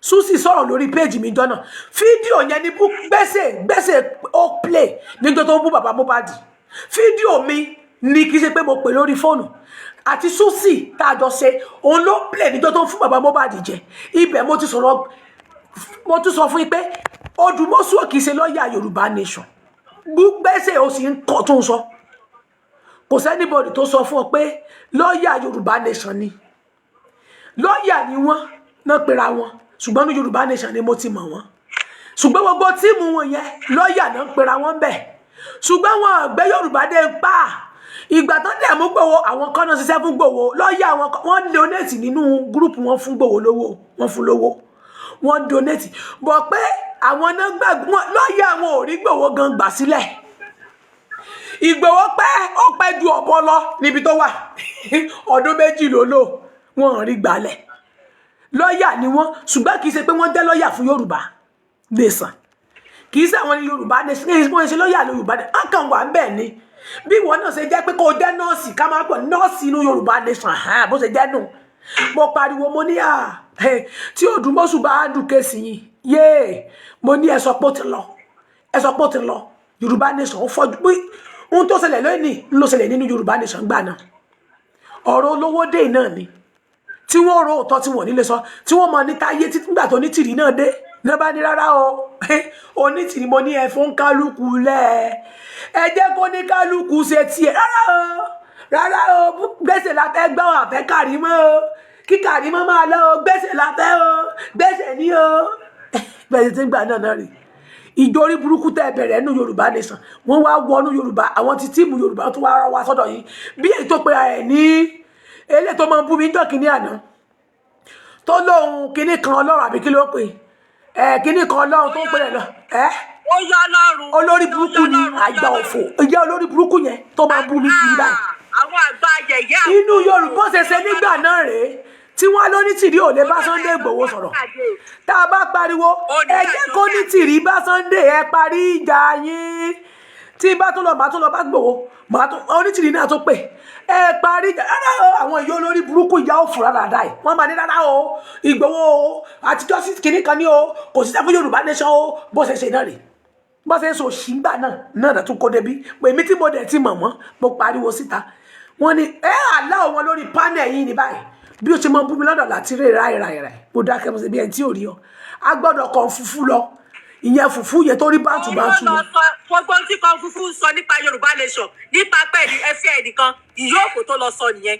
rárá ìyẹn wà pọ́blíkì mi ìfẹ́ yan ọ̀rọ̀ kó lé pé kí Yorùbá máa gbọ́ sórí ọ̀rọ̀ tó ń sọ nípa Àkàndá kí ọ̀rọ̀ Yorùbá nation tó bẹ̀rẹ̀ ni mo ti máa Àkàndá so mo ti máa Àkàndá láti 2019 mo jọ Yorùbá nation ní 2020 báwo ló ti wá papọ̀ mọ́ra wọn ìsì Àkàndá mọ́ láti 2019 yẹn náà 2018 gan ni mo mọ̀ bóyá November iṣẹ́ ọkọ mi iṣẹ́ bàbá àwọn ọmọ mi ni mo fẹ́ gbé fún mo fún ní information àwọn tó ṣekú pa ní Zamfara tí wọ́n àwọn Boko Haram tán pa ní Zamfara gbogbo information yẹn bọ́n ṣe ń ṣe níbẹ̀ tó yẹ pé gọ́ọ̀mẹ̀ntì ló ń lò wọ́n ìjọba ló ń kó àwọn èèyàn lọ bọ́n ṣe ń sẹ́ẹ̀tì àwọn ọmọ ọ̀pù tán bá ti rí pé wọ́n pa Boko Haram kan tán máa sẹ́ẹ̀tì wọn ọ̀pù information yẹn ni mo fún Àkàndá tó wá rí pé bí mo ṣe jà fún tó rí pé mi ìfẹ́ mi máa tó wà wẹ́ra ẹni tí ò fẹ́ yàn mọ́ ò fẹ́ ni yìí mo tún wá ń gbà báyìí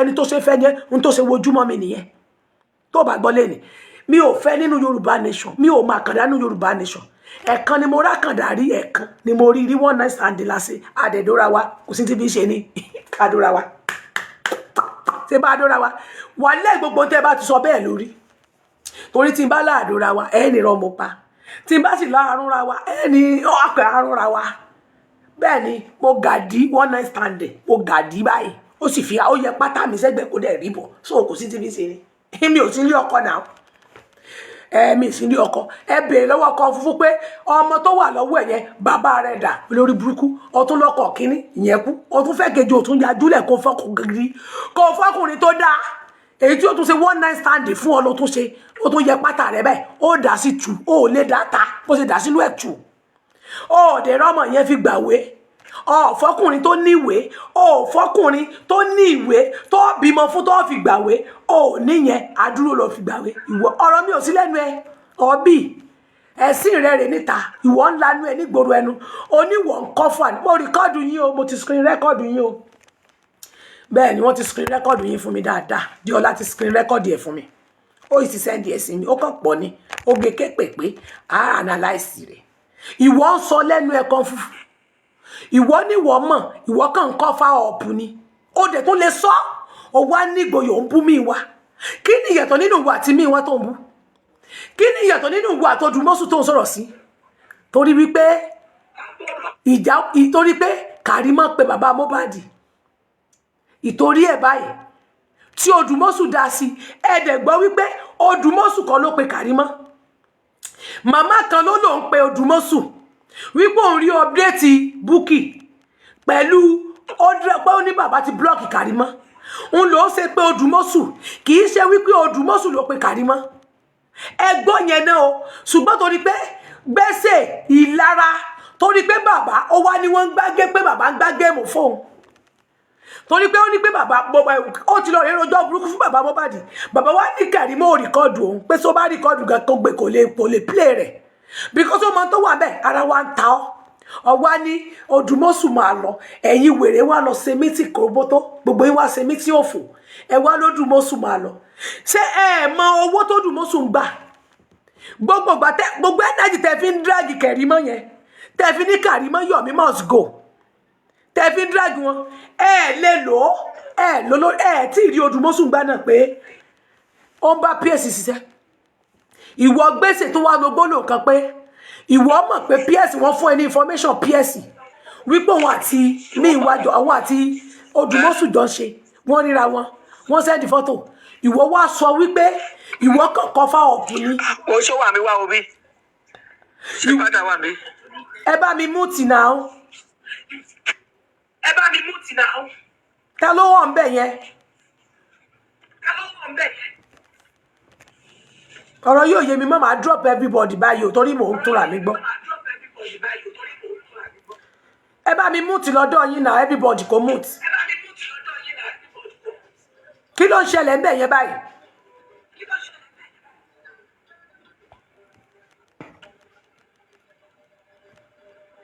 kò yé mi o ẹ̀mí mọ́ bí tí mo ti ń túnra mi gbọ́. ẹ rí pé mo ń túnra mi gbọ́ ni mo ń túnra mi gbọ́ náà Sandra Odemut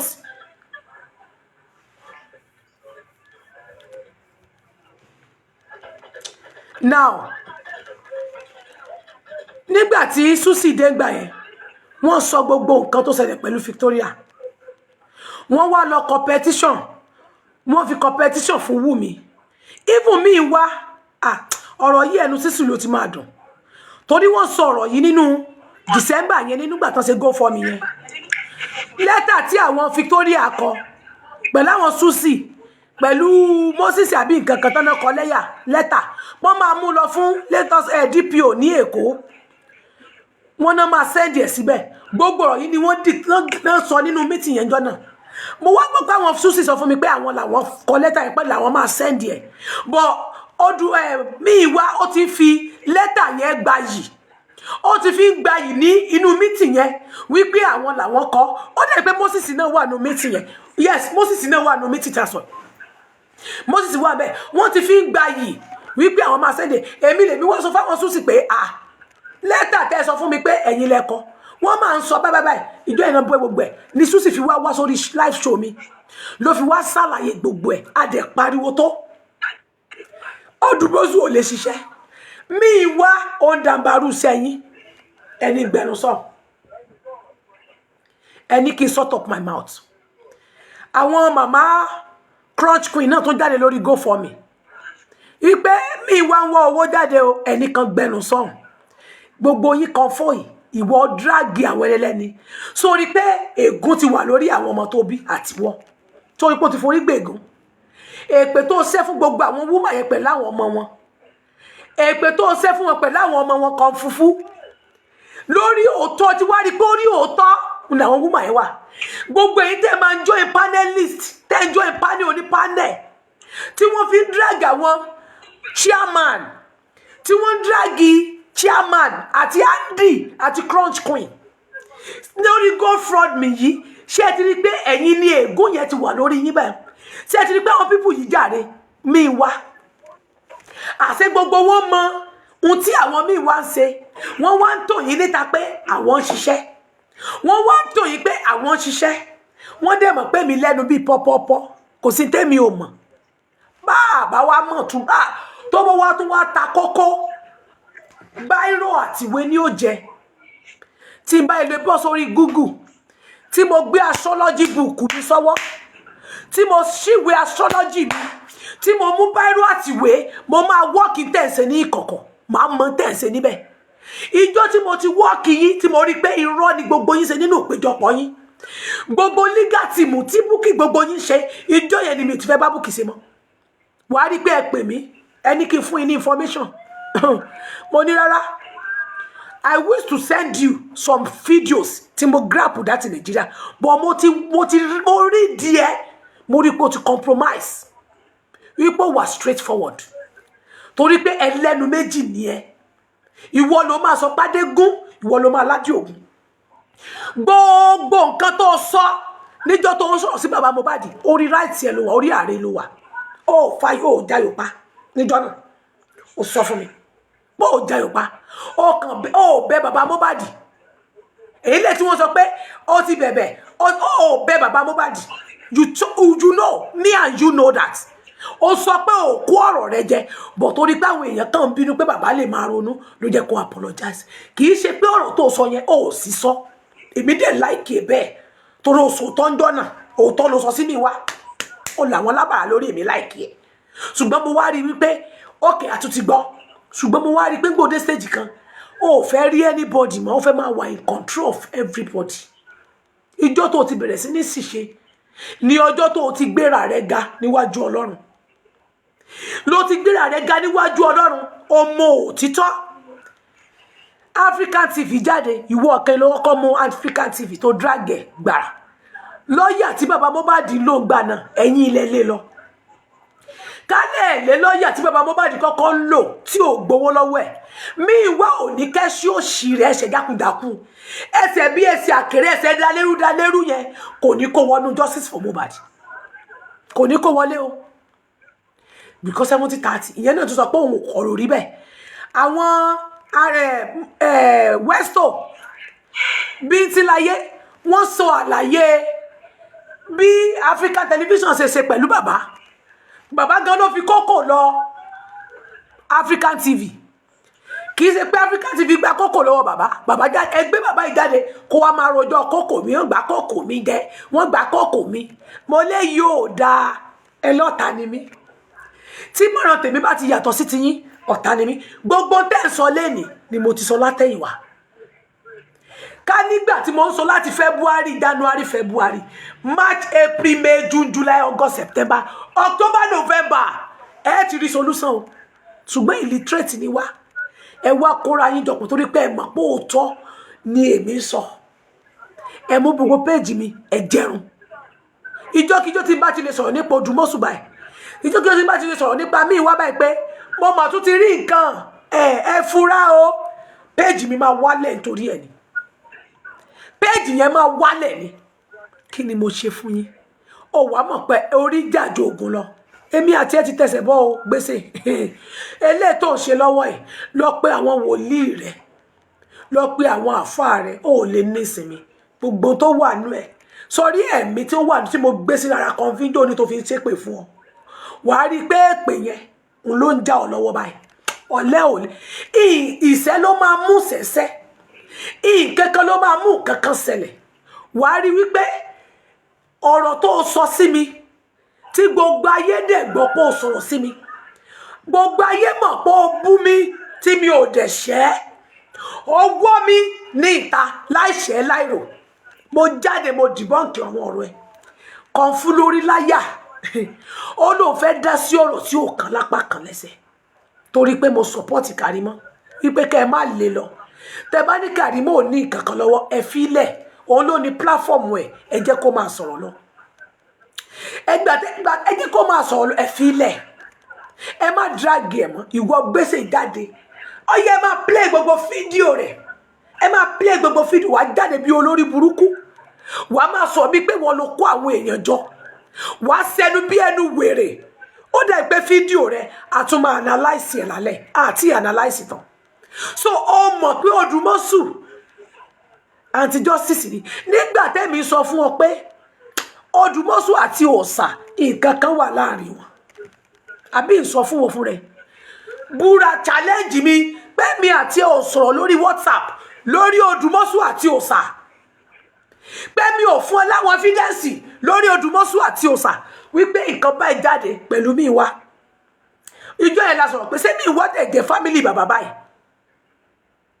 ó ní ọ̀rọ̀ tá a jọ sọ ó ní ṣe ká jọ ẹ̀mí wa mo ní kò sí wàhálà mi ìwà déjọ́ náà bẹ̀rẹ̀ sí ní manipulate ó tún lọ ó tún dé padà ó ti ṣèwádìí family ni wọ́n mo ní ìwọ méjì yìí má jẹ́ kán manipulate orí rẹ torí fíwáàsì ìgbà tí ó ti sí lára kálukú ló ń rérò rẹ̀ ìgbà tí ó ti sí pé mi ò jọ ìwọ ojú mi òun rérò ẹ̀ 1,000 wò mi 1,000 wò àwọn tó kù wá ètò wá jẹ́ pé wọ́n wá mú gbogbo 1,000 àwọn tó kù yẹn ó flag ẹ̀ gbà ó wá dọ́dọ̀ tí ẹnìkan ọwọ́ àrò pé wàá lè kò lè jọ́nú ọ̀rọ̀ ìyá Kúdì náà bẹ́ẹ̀ ṣe bẹ̀rẹ̀ sí ní jàre ó tún dìde ìwọ yìí náà ní gbẹ́sẹ̀ wàá máa ta sí wúmà yẹn báyìí àwọn kan wá jáde wọ́n wá ní Yèyé Kúdì ló kọ́kọ́ ta sí ọ bó tilẹ̀ pé Yèyé Kúdì náà sọ̀rọ̀ sàṣọ jùjọ́ kan nígbòrò spending àwọn èèyàn ó sọ̀rọ̀ táwọn náà sọ́jọ́ náà ìjọ ẹ̀ ni mo kọ́ bínú sí wúmà yẹn nígbà tí spending tí ẹ pé Westo tó gbà tó dalẹ̀ àwa Westo dalẹ̀ mi ó dalẹ̀ Victoria ó dalẹ̀ wa àwa yìí ó dalẹ̀ mi ó tiẹ̀ dalẹ̀ tèmi ó dalẹ̀ mi mo bàjá mo tún ti fún forgive tiẹ̀ ó wá lọ pé ẹ̀yin ni wọ́n fún ni àwa gò bèrè nọ́mbà spending débi prime boy Yèyé Kúdì jáde jọ náà they don't have information wọn ní kankan wọn lẹni tí lọ́wọ́ wọn kàn pariwo ní I have information ìjọ ẹ̀ ni wọ́n fẹ́ gbowó fún spending mo fọ́ lẹ́rán báyìí ṣé báyìí lórí omi jábọ́ lójú mi mo pe Westo sọ̀rọ̀ tí Yèyé Kúdì sọ ìdá ṣé lóòótọ́ àti lódodo là ń ṣiṣẹ́ àṣedànù lóòótọ́ à ń fi Mohbad mowó ni Ọlọ́run wá bá mi bọ́tà búrẹ́dì wọn tírélà bá gbàrin wọn kọjá gbò mo káwọ́ sókè ní mo lọ́lọ́ ọ̀ tí rí kankan ọ̀dàlẹ̀ mi ní o sì jìyà rẹ̀ pẹ́ wọ́n dráàgì ẹ lọ́dọ̀ wọn tí Jésù ò fi dé tí bá ti wọ́ọ̀nù yín tẹ́ ẹ bá ti gbọ́ ẹ máa jìyà tẹ́ bá dẹ̀ ti ń jìyà yẹn èmi ó máa kálẹ̀ sókè bí èṣù inú mi ó máa dùn mo wọ́ọ̀nù wọn jọ náà mo wọ́ọ̀nù Westo náà pẹ̀lú orí péèjì yẹn mo ní ẹwọ́n tẹ́ ń gbà yìí ẹ̀yìn kìíní kan ó sáré bẹ́ẹ̀ta pò tẹ́lẹ̀ sáré lọ sọ́dọ̀ Yèyé Kúdì làwọn kan bá ní kó mú àkáǹtì wà wọ́n fún 20,000 naira mo pe Westo èmi àti Susi Victoria yẹn lè rí sí àṣẹ 3-way call omi bọ́ lójú mi tinú bí mi níjọ́ náà ó sáré lọ yẹn nítorí pé ó ti rí àwọn tó ní 5,000k view ó lọ bẹ̀ ó ń chase class ó ń wá fẹ́ẹ̀mù kiri bó ṣe lókè náà ní Westo balẹ̀ níjọ́ náà gbì mo rẹ́rìn nígbà tó bẹ̀rẹ̀ sí ní bá mi kẹgbà bò lórí owó ìtẹ̀mí dráàgì mi wọnú mọ́ọ̀pù pẹ̀lú omi jú ojú mi tírélà wa gbáàrin wọn kọjá bọ́ tẹ́ bá ti sọ̀rọ̀ tẹ́ bá ti dráàgì mi ẹ̀ mọ̀ jábọ́ ọlọ́ tẹ́ bá ti mú tèmi tí bá wà láàrin yín tí mo sòótọ́ tẹ́ ẹ bá ń kó àwọn èèyàn tẹ́ ẹ bá máa yọ ọlọ́tọ̀ tẹ́ ní sọ́tọ̀ tẹ́ ẹ bá kó wà pọ̀ ẹ padà jà láti ni tàbí tó bá fèèyàn ṣèyàn ga sí mi àjẹni mi o tẹni ọmọlógo mo yọ ẹ̀mí inú kan fún ojú sínú ti Bukky gbẹ Bukky ò lè sùn wèrè ò lè sùn láti bí ọjọ́ mẹ́ta olórí ibú fẹ́ gba trọ́fì ó fẹ́ mu trọ́fì ló wà lójú wèrè lè mu trọ́fì èlé ọ̀rọ̀pọ̀ èmi àti Victoria ò jà mọ́ báyìí àsìkò yìí àtijọ́ lẹ̀ pọ̀ Susi èmi àti òtí ẹ̀jà tẹ́lẹ̀ Babariano èyí máa wá sórí sóòrè àjọ máa ṣe pọ̀ lásìkò yìí àsìkò tí Bukky ò jìyà rè aláàlẹ́ mi wà lọ Odumosu go lọ wàláì àwa táwa ń pariwo fún ipá àwọn wèrè tẹ́ ẹ kójọ ẹ̀ irọ́ ló wà ń di ẹ̀ láti justice ni wá accountability ti bẹ̀rẹ̀ látọ̀dọ̀ sẹ̀lẹ̀ ni àmọ́ lọ sọ́dọ̀ sẹ̀lẹ̀ àásà accountability ẹ fún wa la accountability àmọ́ lọ káàkiri báyìí àsìkò táwa yìí ta lẹ fẹ́ pè ẹ̀yin ẹ pè wọ́n wọ́n tẹ́ bá ń bá jà èmi lọ̀dẹ̀ tẹ́ fẹ́ kémi gbéjà yín tẹ́ ti dírágì mi lórí òtítọ́ tí mo kú ọ̀nà yín nígbà mo wọ́ ọ̀nà yín lórí òtítọ́ ẹ wá fẹ́ máa pe host ìwọ kan funfun ní kò sẹ́ni tó lè pè wọ́n bá bí yàrá ìyá rẹ̀ kọ́ mi dẹ́rì kí yẹ ẹ̀ pè mí ìwọ pé tí èmi tó bẹ̀ torí mo mọ̀ pé o fẹ́ wá o ò ní lè pèrú mi nígbà tó ò ní fẹ́ sánkú táyé ò ní fẹ́ bàjẹ́ ṣé èmi anti justice èmi haters lẹ pé ẹ ní jẹ́ pé mi lẹ́mi tẹ́mi kìlọ̀ fún yín lórí àwọn tẹ́lẹ̀ fẹ́ lé lọ nígbà èmi ti ní ẹ lé wọn dànù ẹ lé mi lanti justice èmi ní haters tírélà wa gbà ní yín kọjá lẹ́ni ẹ wá ń tú àṣírí gbèsè sórí irú ẹ̀dá tó jẹ́ sẹ́rẹ́ yìí èèyàn sẹ́rí ẹ̀yin èèyàn yìí ẹ burú sẹ́rí gbogbo yín tẹ́ bá sí àbò sí lórí ọ̀rọ̀ mú Bukky torí kwẹ́sàn tó yẹ kẹ́ ẹ bí léèrè ni pé gbogbo ẹ kẹlẹ̀ para kẹlẹ̀ gbogbo tó ń sọ láti jọ yìí tó ti mọ̀ gbogbo tó ń sọ ní ìsìn ẹ rí i pé kì í ṣe ọ̀rọ̀ ìsìn kì í ṣe recent ní ọ̀rọ̀ tí gbèsè ń sọ nísìn eléyìí tí kan funfun sọ sí kì í ṣe recent things àwọn ọ̀rọ̀ last year December January ti wà nú ẹ̀ kódà débi ọ̀rọ̀ African television tó sọ ọ̀rọ̀ last year ti wà nú ẹ̀ tó wá present fún yín bí tí gbèsè wá ń kọ̀ sórí fóònù tó wá ń sọ tó ń dán mọ́rán ta lẹ́ ń ṣiṣẹ́ fún gan ta ló bá ìrẹ́ gbèsè ta ló rà ọ́ jẹ́wọ́. ṣùgbọ́n bìkínra kátọ́n bisikíìtì kan sínú ilé. mọ mi lísì ẹ mú tẹ̀ra yín torí á mú ti yín àtúmọ̀ tó ṣẹlẹ̀ ta ló mú tẹ̀ra wọn báyìí. mo mú ti omi ọ̀ mú ti ẹ chẹ́kẹ̀. báwo lè ṣe wá sọ̀rọ̀ ká ṣe ń gbọ́ yín. now gbogbo ọ̀rọ̀ tó pírísẹ́ǹtì lẹ́nìí ọ̀rọ̀ tó ti pẹ́ kí ló dé yín ò béèrè lọ́wọ́ gbèsè wípé ṣé bí o mọ kí ló dé tó sọ eléyìí láti jọ ẹ̀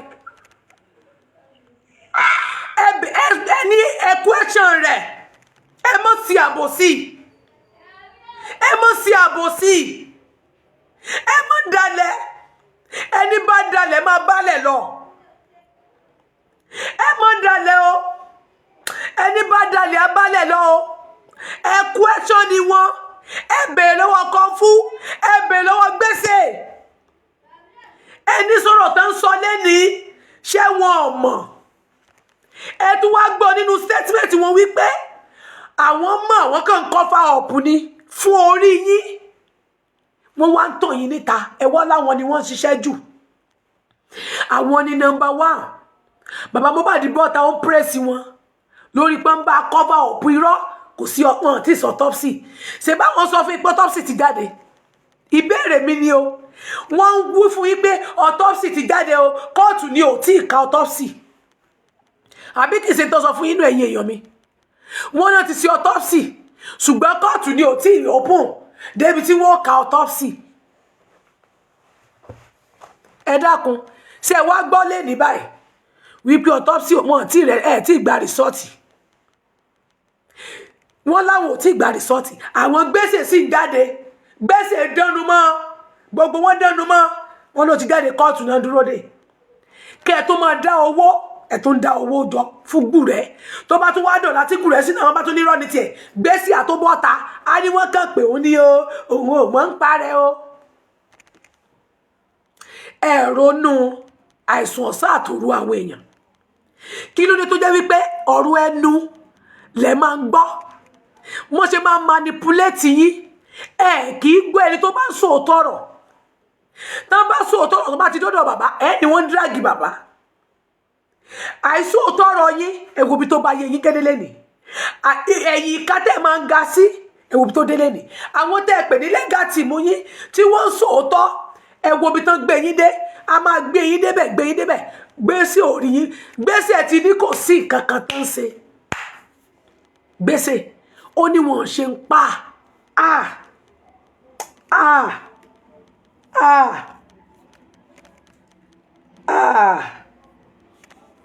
gbèsè tí mo dẹ̀ pariwo ń bí tó ní fake ni ọ́ anti justice ni ọ́ gbèsè ó ní wọ́n ṣe nǹkan kan ó ní wọ́n ṣe nǹkan kan ọ̀dẹ̀ sọ pé wọ́n ń ṣiṣẹ́ òun fọwọ́ gbáyà ó parọ́ fún adúdú orí thousands of people ló ń wò ẹ́ ìgbéraga wò ẹ́ lẹ́wù torí wípé àwọn èèyàn ń praise ẹ̀ pọ̀ fún wọn ní àwọn irọ́ jẹ ẹ wá wo ọ̀rọ̀ tó ń sọ lẹ́nìí tá a máa sọ pé òun sóòótọ́ òun mú information wá ṣé ẹ rí i pé irọ́ ní pa fún yín báyìí ẹ tí ì rí i pé irọ́ ló pa fún yín ẹ wo irọ́ tó ń package wá fún yín gbèsè package irọ́ fún yín láti fi lè win ní heart yín gbogbo òótọ́ rẹ̀ tẹ́ ló ń sọ fún yín ṣé ẹ rí i pé irọ́ ni ó wá délé nítorí pé Karimo ẹ̀yin náà wá ní Odumosu must go Muyiwa must go ẹni tí bọ́dáyọ̀ níjọ́ wo bẹ̀ yẹn gbogbo last week Odumosu ò lọ ò ní gbèrè sórí wọ tó bá bí gbọmọ nú ayé mọ́ ṣe pa Mohbad wọ́n ṣe pọ̀ mọ́ ẹ̀ bẹ́ẹ̀ mo sọ fún ẹ ikú gbóná lọ́ọ́ kú tọmọtọmọ ikú gbígbóná ó yá block kò ní dáa fún ẹ máa lọ ọ̀dọ̀ wọn máa lọ sọ́dọ̀ wọn kò ní jẹ kò ní bá mi dá fún ọ wo lórí burúkú játijàti kò ní bá mi yẹ ó yá ní dá fún ẹ lórí burúkú ó yá mọtì kò ṣe lọ ní jẹ ẹ̀yin olórí burúkú yìí ẹ lè question wọn ṣé wọ́n ṣẹ̀ṣẹ̀ mọ̀ lẹ́ni ni ṣé na today ṣé ẹni náà ṣẹ̀ṣẹ̀ mọ̀ ni ẹ lè béèrè lọ́wọ́ wọn ẹ lè bi wọ́n léèrè wípé tó sọ lẹ́ni ṣó ṣẹ̀ṣẹ̀ mọ̀ ni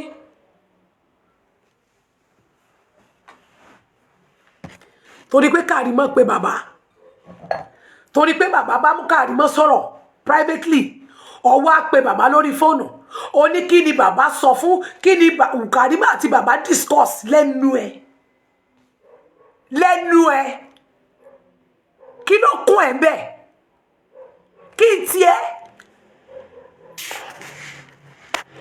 kí ni tiẹ̀ báwo nìyẹn ṣe kàn gbèsè ayé ẹ̀ kí ni bàbá àti Karimo sọ torí pé bàbá wa sọ pé àwọn ò sọ nǹkan kan ó ti rò pé ọwá ní bàbá ò sọ̀rọ̀ pé àwọn ti ẹ̀rí kọ́dẹ̀ ẹ̀rí ni ṣe ẹni pé ti ń play géèmù bẹ́ẹ̀ géèmù wo ni bàbá fẹ́ play mọ́ Karimo tínú rẹ̀ bá mọ́ sí ọmọ nìkejì gbèsè òdòlú gbèsè nítorí 100,000 naira tó ń fi lẹ̀lẹ̀ òdòlú gbèsè àbára háíháí alára jíju olórí jíju oléwu lóbò eléwu lórí torí 100,000 naira tó ń tẹ́ pàwọn kan náà dẹ̀ náà fún ọ tí kìí ṣe inú owó rẹ̀ tí kìí ṣe inú owó rẹ̀ tó pàwọn kan náà fún ẹ kó máa fún bàbá ó wá ń pe má nìyẹn ní gbogbo òru àlàáfíà ò jẹ́ tí ẹ mọ́ àlùjànnú tí àwọn tí ń bá kan fún àwọn pánẹ̀ kan fún rán sí mi àlùjànnú tí wọ́n rán sí mi tẹ́mi wá dá èṣù wọn padà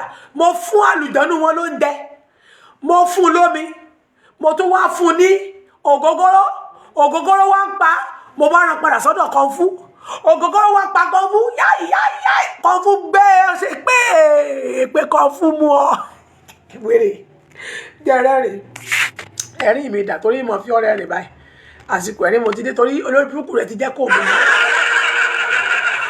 gbèsè ó ti jẹ́ kó ìyá rẹ̀ ha èmi ìyá rẹ̀ rè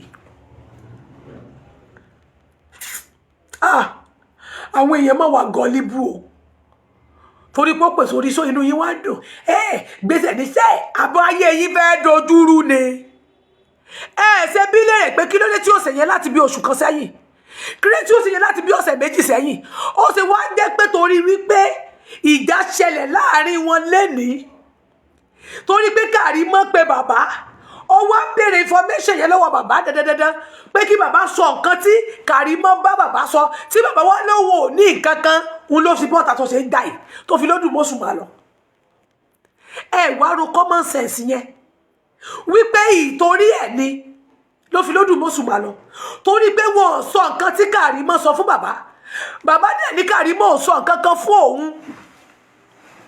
bàbá Mohbad ní Karimo ò wí nǹkan kan fún òun wípé òun tún ní pé kó lọ bá lọ́ọ̀yà òun ní pẹ̀lú ẹni tí tó bá fẹ́ sọ kó lọ sọ fún lọ́ọ̀yà òun kò sí nǹkan kan ọwọ́ níṣẹ́ ti ní pé wọ́n ti ń play géèmù o pánkípánkí ti wà bẹ́ẹ̀ yẹn o lórí pé bàbá ní kò sí ọwọ́ jáde padà ọwọ́ lọ tú ọwọ́ wá ń tú gbogbo àṣírí yìí sórí pé ò ṣe bá ṣe nǹkan pọ̀ sórí pé ò láṣìírí sórí pé ò ṣe bá dòwò pọ̀ sórí pé tí wọ́n bá ń ṣe mítìn kò yẹ kán máa fi ẹ́ síbẹ̀ gbèsè Ọlọ́run tí wọ́n bá ń ṣe ìpàdé tí wọ́n bá ń ṣe nǹkan rere nínú ayé wọn ò gbúdọ̀ máa fi ẹ́ sínú ẹ̀ kì í ṣe ọdípò rẹ gan ti há o ti sunkún tó rò fẹ́ gba trọ́fì wèrè ti sunkún àwọn àlùjànnú mi jẹ rẹ́rìn àlùjànnú tó rán sí mi torí pé kọ̀ǹfù fẹ́ gbèjà rẹ̀ mo dá padà fún kọ̀ǹfù ló wá fún ẹ̀jẹ̀ olórí láyà kọ̀ǹfù fẹ́ ṣe pé bébí ọmọ Ọlọ́run èmi tí mo ti fi gún bọ́ rí tẹ́ni igun ẹ máa pè mí ní tẹ́ni orí igun yóò sàsí mi. àǹtí tẹ́ni ẹ sọ fún Bayo Billion kó send request kó gòkè wá Bayo Billion ti wọlé ẹni kó send request kó gòkè wá. kí ló fẹ́ wá ṣe.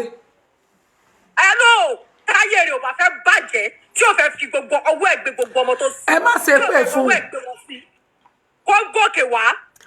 àwọn oníwọ̀n kì í jẹ́ ká sọ̀rọ̀ lórí Odumosu ó yẹ ká gbé wọn tẹ́lẹ̀ yìí o. ẹ wo Odumosu wà lọ́dọ̀. ẹ má ṣe pé fún náà ẹ filẹ̀ mo ti rí èmi rì náà ẹ mọ̀ pé Bayo Billion ló ń lò bọ̀ kò lè gbé Bayo Billion a ní ẹ má ṣe pé fún ẹ má ṣe pé fún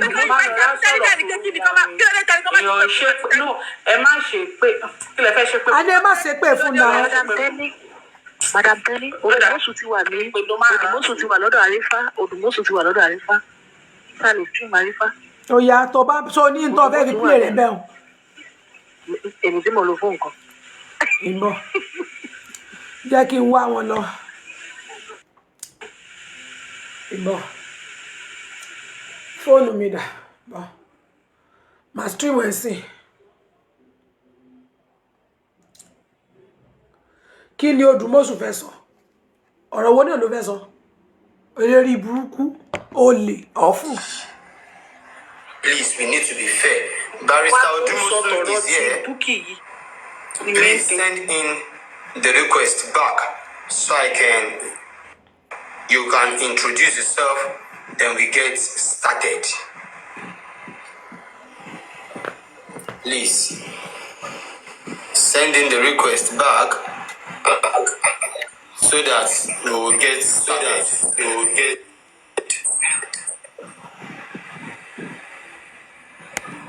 I will exhort you, Lord, for you have lifted me up and not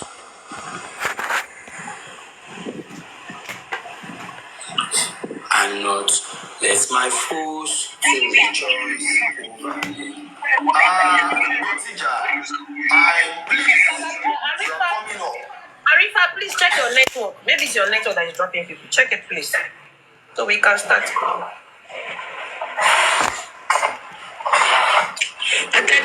How about now? Let's Barrister Odumosu send me the request. bàbá mọ̀ ọmọ ẹ wo ọ̀rọ̀ pọ̀ sí ẹ tó bá mú mi bínú màá bẹ́ àwọn kankan.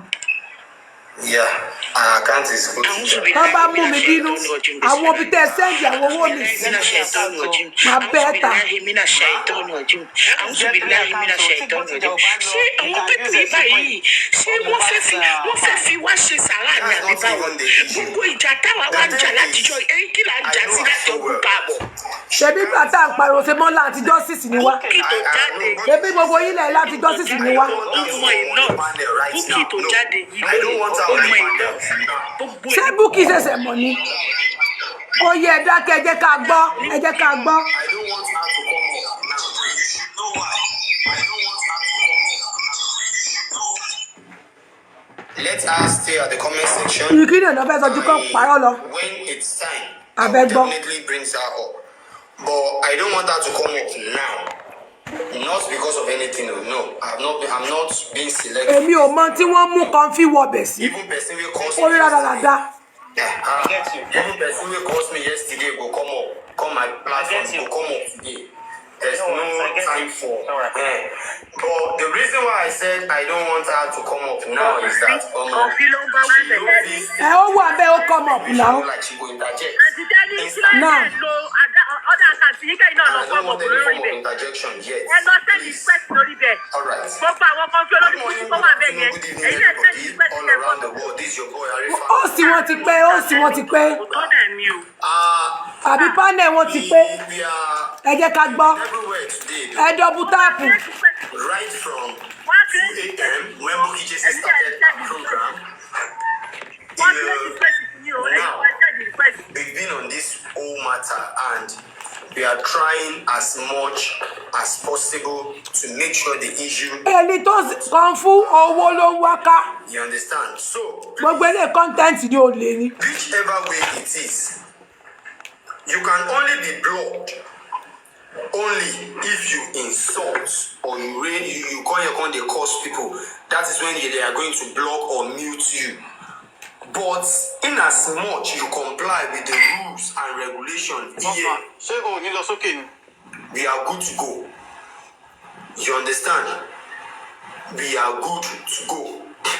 I think the people that knows much about this whole thing should come up now.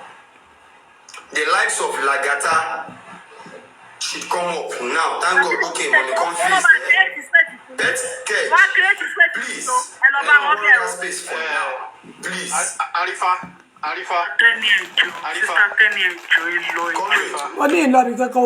I want you to read your WhatsApp message. I want you to read your WhatsApp message. It's very important. Okay. We have had a section. They all know the truth. They all know the truth because they expose them. They expose them. That's why they want to expose another person. Is that not justice? That is not the justice. Because you expose someone expose you, you too want to expose another person. Get to answer we are good to go. See justice in You here. understand? So here we are. Comrade Moses, we are going to manage little thing together. You understand? I want you to listen, sir. What we are going to manage together here is this. We are going to be a bit accommodative, please. We need to be a bit accommodating. As it is now,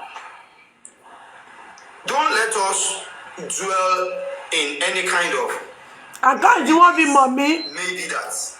Temple of the truth, you want mommy back. Arifa, we are not dwelling on anything. Get me right. We are not dwelling on anything. We've had a section. We have mapped out a plan and we have mapped out a strategy. Let's follow the only plan, strategy. comrade, for me to get it right, so that it won't sound as if there is a special plan being made behind closed door. You understand? They think the strategy is part of the rules and regulation we are passing down here. No insults, nothing like this one is my people, this one is my people. You understand? Nothing like this one don't insult Arifa, this one don't insult Lagata. Nothing like this one don't insult Baba or I don't want that. Please, I think Barrister Odumosu is here already on the platform. Arifa, he's the last person there. I think so. So you want to do anything solo? Master blocking. Okay, let me start like this. What do you do? Solo.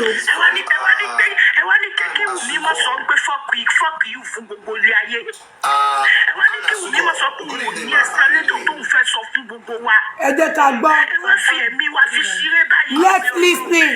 Wait. All right. I would like to ask you, because you're part and parcel of this whole saga. You understand? I would like to put one question to you, and the question is, do you have anything to say or to ask before I start the right way? I will have questions later. So I think you can start and then maybe come and Musi and then because you know how, right? If I remember how, you get it, All right. No problem. Thank you so very much. I think Barrister Odumosu is in the big screen. Am I right? You are right. Good evening, sir. How are you doing, sir? Good evening, Arifa. Thank you. I'm fine. And you too? I'm okay. I'm doing well. The only thing is, my head is full. The head one burst. First of all, I want you to do your proper introduction. Introduce yourself to the whole world, sir.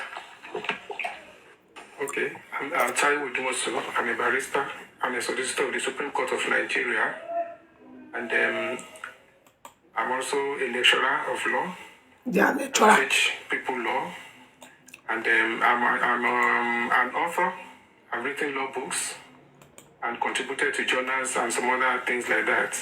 So I have my pedigree, and I'm currently one of the lawyers handling the case of Mohbad. You are all your daughter. Passion.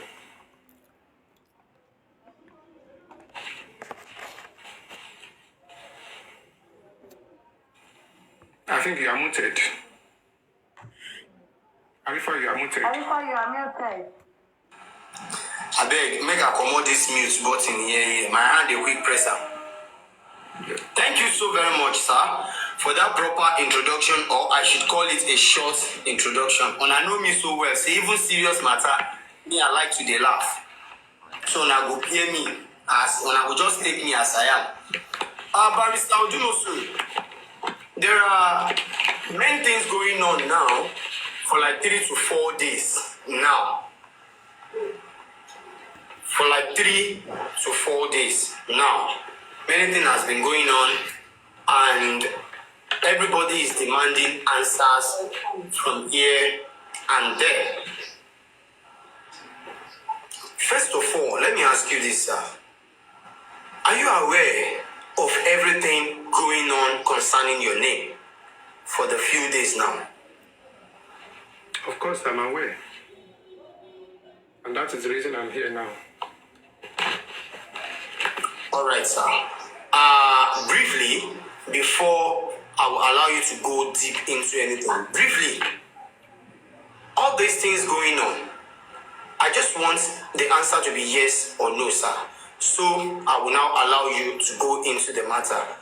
Everything going on concerning your name that they have been saying here, saying there, sir, are they true or not?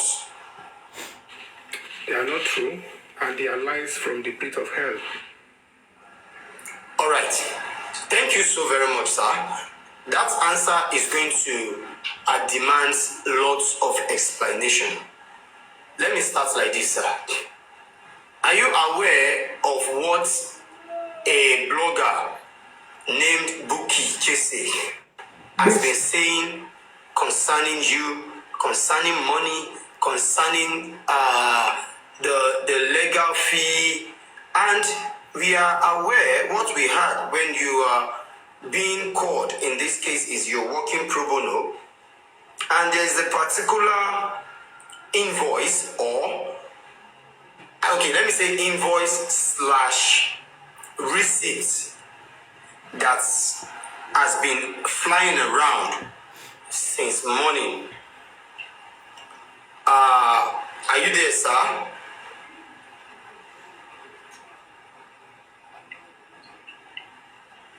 I can hear All you. right. Okay, sir. That has been flying all around the internet. I just want you to, I will display it for you. I will let you see it. I want you to tell us all those things Bukky has been saying. Do you have any explanation to any of them? Pick and enlighten us on it, sir.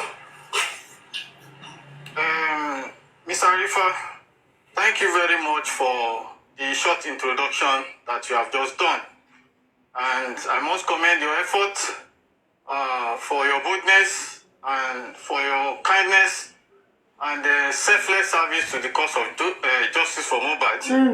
And everybody that is on comment section, they are all welcome. Country Queen, Asuko. Oh, Rani Falaj don't tell us Ghana talking or do Mohbad in bed. Oh, what are you? Barrister Odumosu have introduced himself. He has been on this course from the day he has been appointed, and he has been doing a great job. And it is not a news, and it's not a new thing. There have been up and down, there have been left and right, there have been back and front. There have been a lot of assumption and a lot of information that are flying up the air that we consider to be untrue. And then, of course, we felt it is necessary for us to oblige the public, to let them know what is exactly going on, to oblige them of the truth and fact of the matter, so that everybody can be well informed about what is going on. And that is the reason why we had to bring a barrister himself to come and have an interaction and share a bit of information about what the public need to know to every one of us. And then we come in peace. By the grace of God, we are going to go in peace. And then, by the grace of God, as well as possible, we are going to have a fruitful interaction today. And we believe that a lot of truth will be unveiled and a lot of issues will be resolved. And before Barrister Odumosu take over to give some explanation, I think Anna Suko has some itemized questions, itemized issues to pop out one after the other. So I think Anne will come in to push in those questions one after the other. Then we'll give Barrister Odumosu the very more chance to be responding to those questions one after the other. And then thereafter, we'll give room for public to push in their questions one after the other. And then from there, I believe we are going to arrive at a celestial position. So thank you very much, Ms. Arifa. I think the right thing is to put Barrister on the base screen. Okay, thank you. Yeah, so and you are going to take over, and then it's going to be an interactive section between you and Barrister. You will be responding to those questions one after the other. Thank you very much. Thank you. Okay, good evening, Barrister Odumosu. I have about 12 questions here. I know it sounds a lot, but yeah.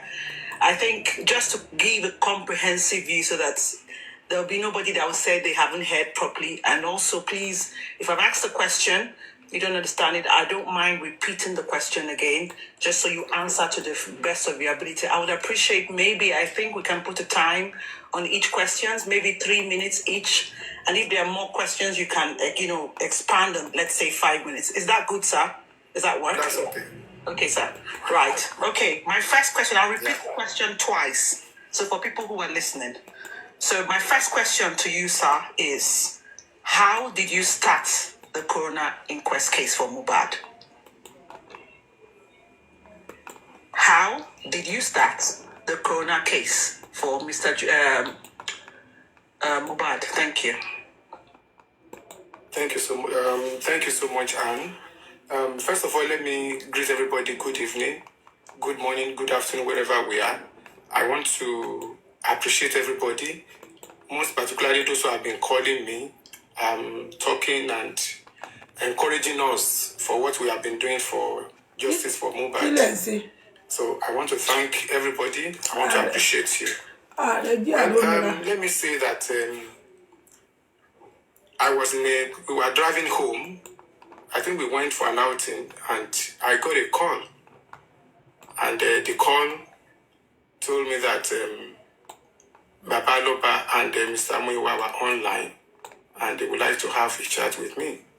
earlier before that, somebody in America, I don't want to mention her name, called me and said she would want me to take over the case of Mohbad.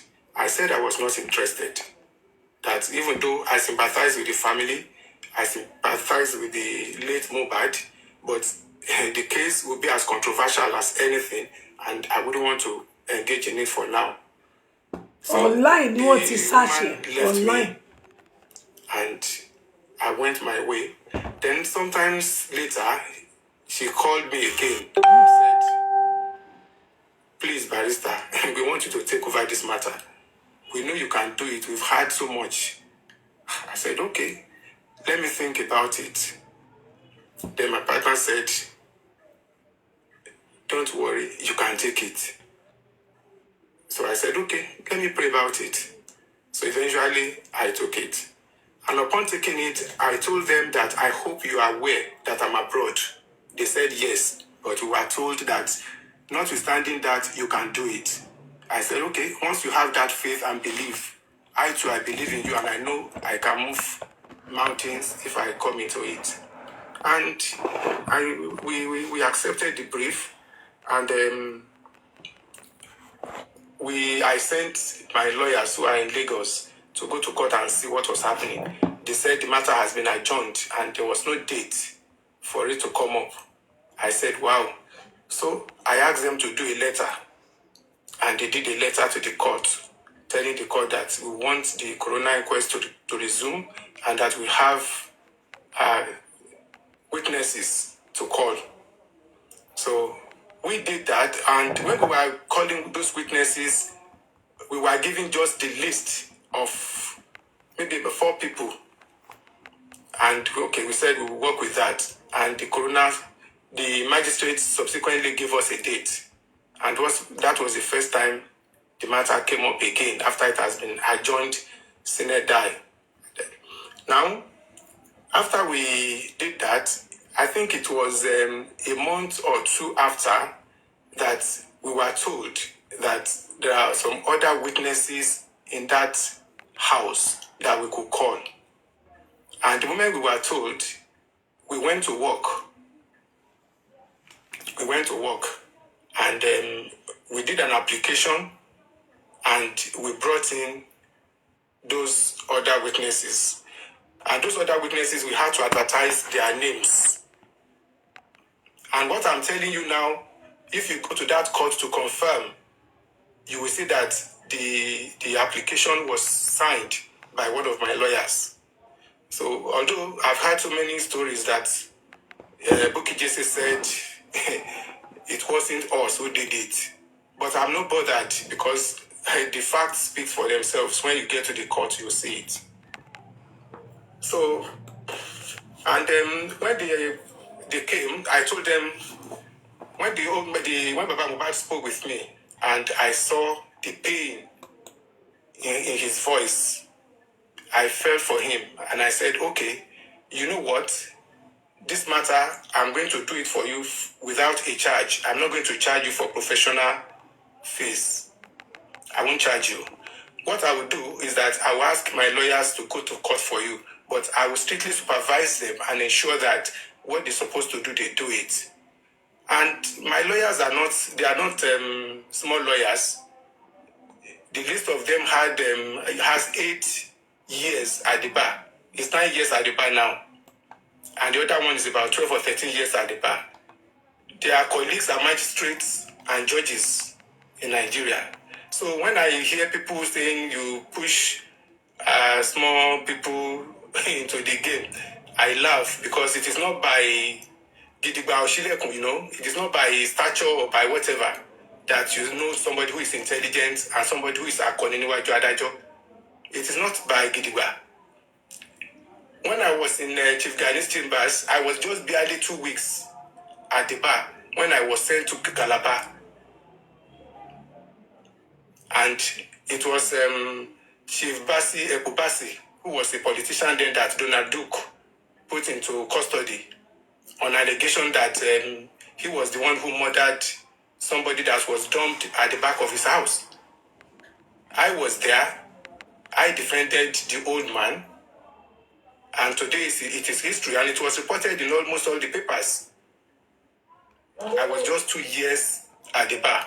So for somebody who is 8 years or 13 years at the bar, to be called Domokekere at the bar it is disservice to intelligence. And I think the intelligence of such people should be questioned. So that was how we came into the matter, and we have been moving on. But you are not the one. If you are the one that handled the case, it's better. And you are not in Nigeria. How dare you to give it to your children, your daughter, baby lawyer, to handle the death case? He was not the one who be giving them. The people who be giving them.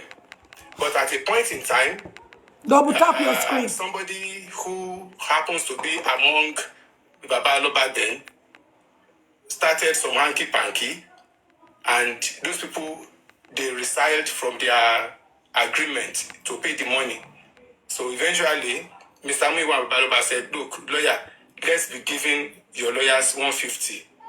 And I said, no problem. I told you I was going to do it free of charge, but let me talk to them. They will take the 150. And 2 of them have been taking 150 from the Aloba family. No lawyer does that in Nigeria. We all know what that country is now. But because of the love that they have, because of the fact that they want justice for Mohbad, they accepted. So what else do you want them to do? They don't take professional, but they collect just the pittance of 150,000, 2 of them, and they go to court. So that is that. I don't know if you have any other thing to say. Okay, let me just add this, that after that, the 150 they pay is the only thing they pay. We agreed that if there's going to be any subsequent cases, they will pay for that. And that is why we charge them for subsequent cases. And we have about 3 or 4 cases that we are handling for them. And I thank God that all of them are coming to fruition. Okay, sir. Okay, so let me move to my next question, because I think, you're in the course of answering 1, you're moving to 2. Now, the recurring questions that come out of this, if you have your questions in the comment section, please, moderators, take note of it so that we can ask him thereafter. We just have a set questions that we want to ask that we think encompasses the whole thing, and then the other questions that come as a result of this will be taken on board. Thank you. Right, sir. So the second question is, you did say you would handle the case pro bono. Yeah. Why did you collect money? I know you touched on it, but I want you to answer it wholly now. And you can answer it in the next 5 minutes. Thank you, sir. Okay. Now, we have to differentiate between professional fee and appearance fee. You have to differentiate between the two. When a lawyer goes to court, you give your lawyer what we call appearance fee. It is a custom, it is tradition for lawyers to collect it. They may not be doing that abroad, but in Nigeria we do it. So professional fee is different from your appearance fee. And once you are not taking professional fee, that appearance fee has to be paid regularly and at on point, I hope that answers your question. Right, okay. I think there'll be more questions that will come out of this, but let's leave that. I'm going to be picking the question. I'm not going to go according to the sequence. I'll just pick the question. Right. My third question to you is, I was going to ask you, but let me put it this way.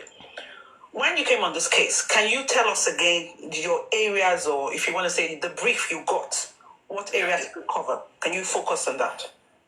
Well, the brief I got initially covers Coroner's Court.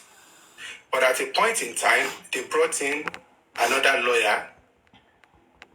And based on our agreement, I said, okay, once the lawyer handles the Coroner Court, I will handle the civil aspect. After all, the other lawyer is on ground and can actually lead my lawyers. So we do it jointly, collectively. And that is the way it has been going. So I handle civil aspect, while the other lawyer handles the criminal aspect, which is the one now in Coroner's Court. Okay, sir. For those people who don't understand, let's break it down. what do you mean by civil aspect? You want to give us, yeah. Okay, there are some, like the DNA case, the application for the autopsy, for re-examination of autopsy, the injunction against the African TV, the success service, and some other things that we did. Those ones are what we call civil cases. But the one that involves the death of Mohbad, which is the coroner's court, is the one we call criminal matter there. Okay, thank you very much, sir. Now, my fourth question, right, would be, okay, hold on. Just give me a second. Right, let's talk about the money. I was trying to hold this for last, but I think that's the bone of contention. So now you talked about saying that, you collected 150 and then for cases, and there was a specification as to what those ones were, the pro bono ones, so logistics, but there were other fees. So I want to ask you, and I'm going to ask you another question after it. So far, how have they paid these your professional fees? Because there are 3 questions under that, but let me give you that first question first. Can you answer that? Yeah. Yes. Well, we've already mentioned that they didn't pay for the coroner's court. So we were given the brief on the DNA, and when we were given the brief on the DNA, we gave them a bill of 5 million, and they negotiated and said they will pay 2.8 million, and we agreed that okay, there's no money, let's take that, and we took that. That was exactly what they did. Although there was controversy subsequently that they paid us 5 million. I think it was the same blogger who came out and started talking that we took 5 million. We didn't take 5 million, we collected 2.8 million. And if she still insists that we took 5 million, she should just bring her evidence, because evidence is law, so that people can see that we were paid 5 million. So we were paid 2.8 million on that. That was our agreement. We sat down and agreed on it. Then later, we suggested that there might be need for new autopsy and toxicology to be done. And we gave them the bill. So when we gave them the bill, they said no, that we should assist them. There's no money. We said, okay, how much do you want to pay? They said they will pay 1 million. And we agreed. It is still part of our efforts to help the family. Now, the issue of African TV 2 came up. We gave them the bill. They said they will pay 1 million for it. And we said, no problem. We agreed. And they paid 1 million for it. So in all the money they have paid us so far as professionals is just 4.8 million with what I've given you and nothing more. We've not collected more than 4.8 million. So if anybody says we've collected more than that for professional fee, they should just come out and show it to us. Okay. Now, I'm going to ask you a question that you need to answer, then I'll go to the main question real quick. So this 4.8 million, you have evidences for this, yes? Of course, they were paid into the office account, so that can always be. Of course, I've told my accountant to prepare a statement of account for this case that will be handy to give people if there's need for it. Okay, thank you. Now, sir, because I'm also seeing comments on the comment section. Please, if you guys can just take the questions easy. So the first question is, this 2.8 million, what was it paid for? I know you've explained, but just for people listening and, what was the 2.8 million? It was paid for the DNA. We instituted an action that we want to know an action on the paternity of the little child. Let me say that. I don't want to mention his name. So and having weighed all what we are going to do, we said, okay, let's have this.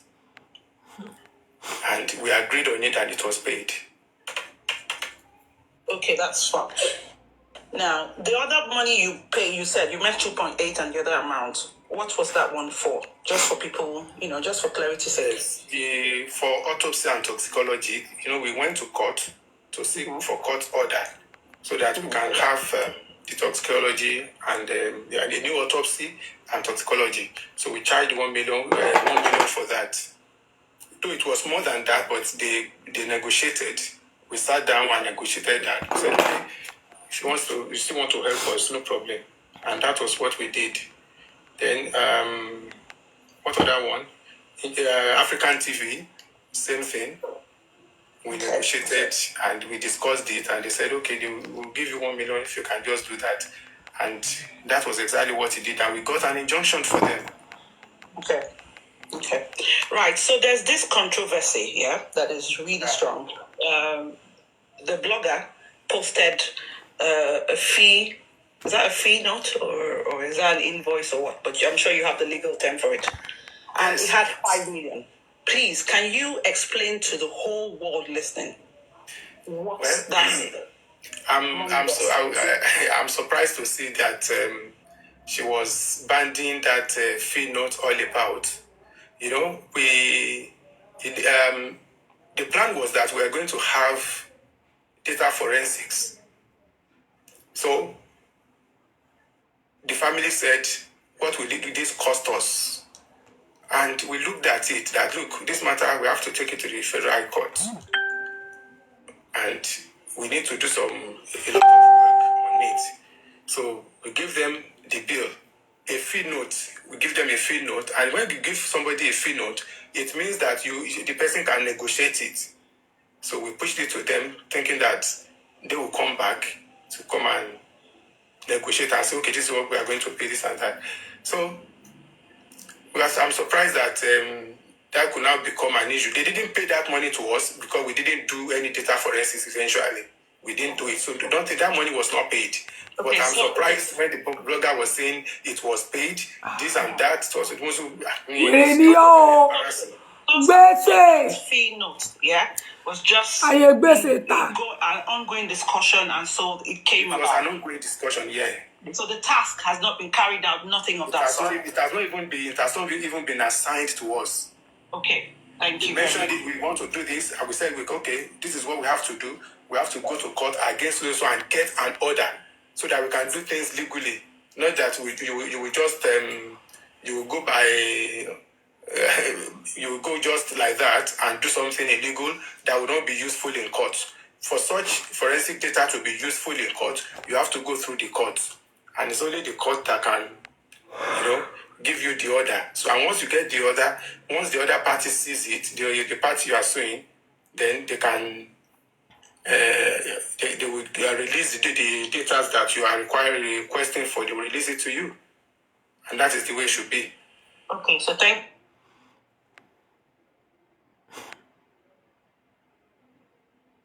on that. Any more financial question? Anybody in the panel section, I'll give you a moment for you to ask that. But Anne, thank you very much for the time. And Barrister, thank you very much for the time.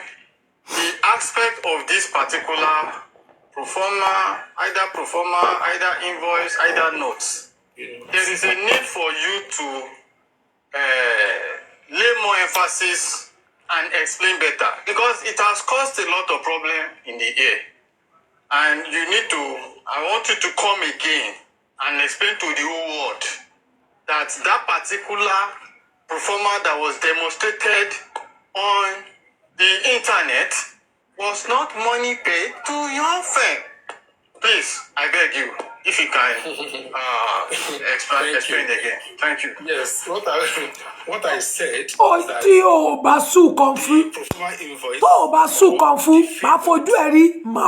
not paid to our law firm. And how much was Barrister? How much was stated on that invoice? How much? Is it not 20 million? No. I think it was 5 million. 5 million thereabouts. Yes. And you can go on, sir. It was not. I mean, it was not paid. Bukky any money to that extent. Issuing the has not been completed. We have not agreed on it. So we are not getting money like that.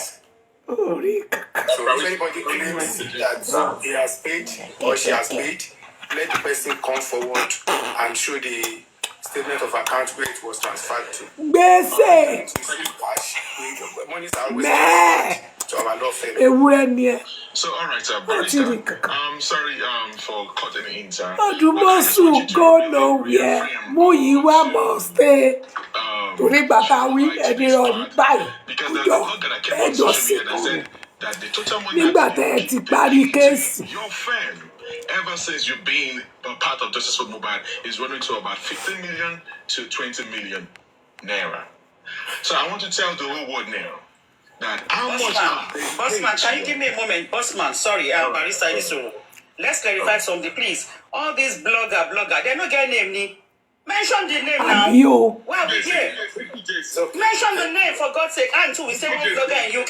The person don't get name. Mention the name now. What are we talking about? If you are here to say the truth, you say the truth. Mention the name.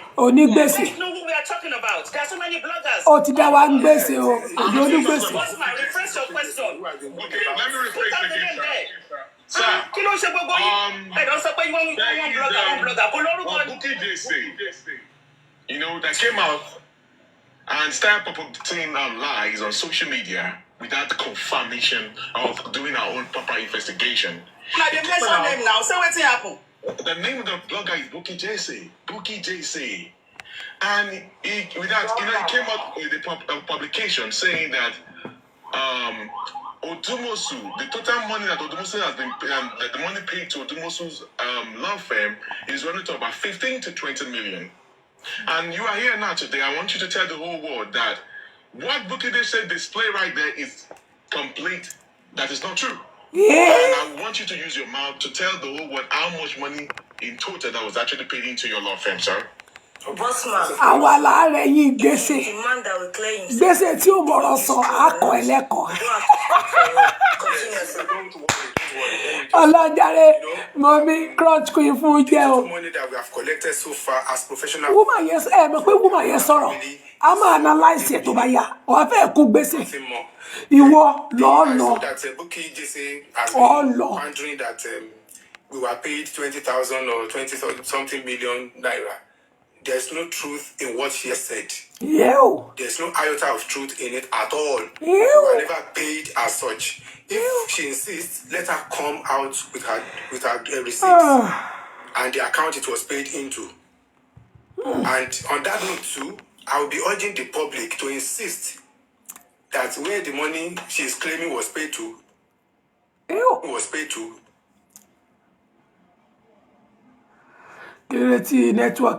to.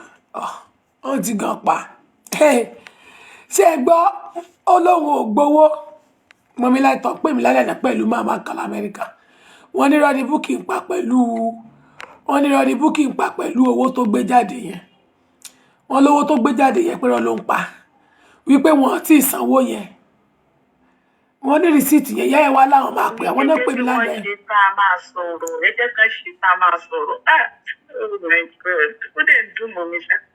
Wọ́n mú ti ní nẹ́tíwọ́ọ̀kì wọn bóyá ti ń flag wọn we don't know. Nẹ́tíwọ́ọ̀kì wọn ni we don't know. Nẹ́tíwọ́ọ̀kì àrífà ò gbádùn. Gbèsè ya wèrè gan. Ọmọ òtè. Ẹrú kú ọmọ burúkú ni bó ṣe wà. Ó ń flag bí wèrè. Mọ̀ pé àwọn ẹlẹ́wọ̀n ló lò. Mà bí. Àwọn ẹlẹ́wọ̀n, àwọn boys tán máa ń wá sórí life tán máa ń ṣàjọ. Tán máa ń sọ pé inú ẹ̀wọ̀n làwọn wà yẹn. Àwọn ni gbèsè máa ń lò tó máa ń fún lówó pé kán máa report account àwọn èèyàn. Eléri burúkú eléyìn oró. Wọ́n fẹ́ kú. Ọtí tọrọ rọrùn. Gbèsè o ní irọ́ pa kú irọ́ labí. Ṣé bó o mọ̀? Káti wàá zoom. Èmi mà kó Odumosu òṣìṣẹ́ wọn ṣe nǹkan kan. Yes. But owó tó ní wọ́n gbà wọ́n ti gbà. Okay. Accepted pé iṣẹ́ wọn slow wọn ṣe nǹkan kan. But ó mọ gbogbo yẹn láti joy. Ẹyẹ yẹn máa burú gan o. Àwọn tẹ́ trust nìyẹn. Wọ́n máa bọ́ta wọ́n láwọn máa gbé yín débẹ̀. Àwọn máa gbé yín débẹ̀. Àwọn máa gbé yín débẹ̀. Kí náà gbé yín débẹ̀? Àwọn tí wọ́n ní nǹkan kan ṣe. Bukky abọ́ta máa ṣàyà gbàgbà. Èèyàn tó ń parọ́ fún yín. Tó ń parọ́. A máa ní wọ́n ṣiṣẹ́ abẹ́lẹ̀. Ṣé láti gbọ́ tí mi wá ní sọ fún ilé ni pé autopsy wọ́n ti ṣe. Wọ́n dẹ̀ náà ti ṣe wọ́n máa kà síta. ẹ wo gbogbo information tẹ́ bí lẹ́nìí tí wọ́n ní bẹ́ẹ̀ kọ́ wọ́n ṣe nǹkan kan wọ́n tàn yín ní tán bá lélẹ̀ gbogbo tẹ́yìn sọ pé wọ́n ṣiṣẹ́ abẹ́lẹ̀ wọ́n lọ́lọ́pàá ò ṣe nǹkan kan kò sí investigation kò sí private wọ́n rí private investigator tó lè gbà láti handle case Mohbad ẹ̀ẹ́dẹ̀ sọ pé wọ́n ń ṣiṣẹ́ abẹ́lẹ̀ Bukky ajáde kan funfun jáde illegal tí mo ajáde wọ́n máa pariwo gbogbo ẹ tó bá ti fẹ́ ṣe báyìí ní mi ìwà ló máa mẹ́sẹ̀jì àwọn èèyàn Bukky èmi mọ̀ pa gbèsè mọ̀ ni gbèsè ayé ọmọ wèrè ọmọ skíndùsì gbèsè tó wà nínú skíndùsì. èèyàn ní time láti sọ̀rọ̀ wọ́n máa jẹ́ wọn mú tó ṣe ń to question how to like tó máa ṣe sọ pé òkè èèyàn kọ̀ọ̀kan kó máa béèrè question ládàá fẹ́ sọ̀rọ̀ pé tí sọ̀rọ̀ tẹ́ jẹ́ kó sọ bó tètè jẹ̀rọ ló máa pa bó jẹ́ òótọ́ ni. dára nẹ́tíwọ́ọ̀kì wọn ò dá ní nẹ́tíwọ́ọ̀kì wọn ni ò dá. no ní ọ̀dọ̀ Mr. Lati. àwọn yẹ kẹ́ ẹ mọ̀ láti ò ní jẹ́ kó sọ̀rọ̀ láíláí láti ò ní jẹ́ kó sọ̀rọ̀ ń bo. nítorí pé Bukky ti sọ̀rọ̀ ẹ̀dẹ̀ ti bí. kò lè jí ó sọ ṣé ẹ̀yin ṣẹ̀ṣẹ̀ mọ̀ láti ni ṣé ẹ̀ ṣẹ̀ṣẹ̀ mọ̀ láti ni ẹ mọ̀ pé tó bá ń parọ́ mọ́ yẹn ẹni tó bá ń parọ́ mọ́ láti ò kì í fẹ́ kán sọ̀rọ̀ tẹnu wọn kì í fẹ́ kẹ́ni tó bá ń parọ́ mọ́ sọ̀rọ̀ ṣé ẹ rò pé ó mọ létò ìwọ sọ fẹ́ mi pé mi fi ó tún tún rìpíìtì ó sọ pé mi fi kàrímọ́jà mo ń fi kàrímọ́jà bá tù mí. ohun yìí mà ti há kẹ̀ kí ló ṣẹlẹ̀. mo ké ni mo sunkún ni. ẹ̀kọ́ ìbàdàn wa bá mi fún rìsíìtì yóò fún rìsíìtì lẹ̀ ẹ mọ tó dùn mí jù sí ẹ mọ nǹkan tó dùn mí. ó máa gba bàbá bẹ́ẹ̀ ṣíìtì lẹ̀ fún yín. bá sọ̀rọ̀ a lot of things lèèyàn rí tẹ́ pé ọ̀gá ọ̀dà kẹ́kẹ́. mo ní di rìsíìtì ẹ bá ń kó mo ní díẹ̀. sí ẹ mọ tó dùn mí jù mà sí ẹ mọ nǹkan tó dùn mí tó pa mí lẹ́kún. àwọn ará ti London gan ti ń pè mí. nítorí pé mo wá pè send it to you. àrímọ́ pè ó dẹ̀ gba gbogbo ẹ̀ jẹ́ ó dẹ̀ gba justice jẹ́ kí ló dé. sí ẹ mọ tó dùn mí jù sí ẹ mọ tó jẹ́ kí n ké lẹ́nu.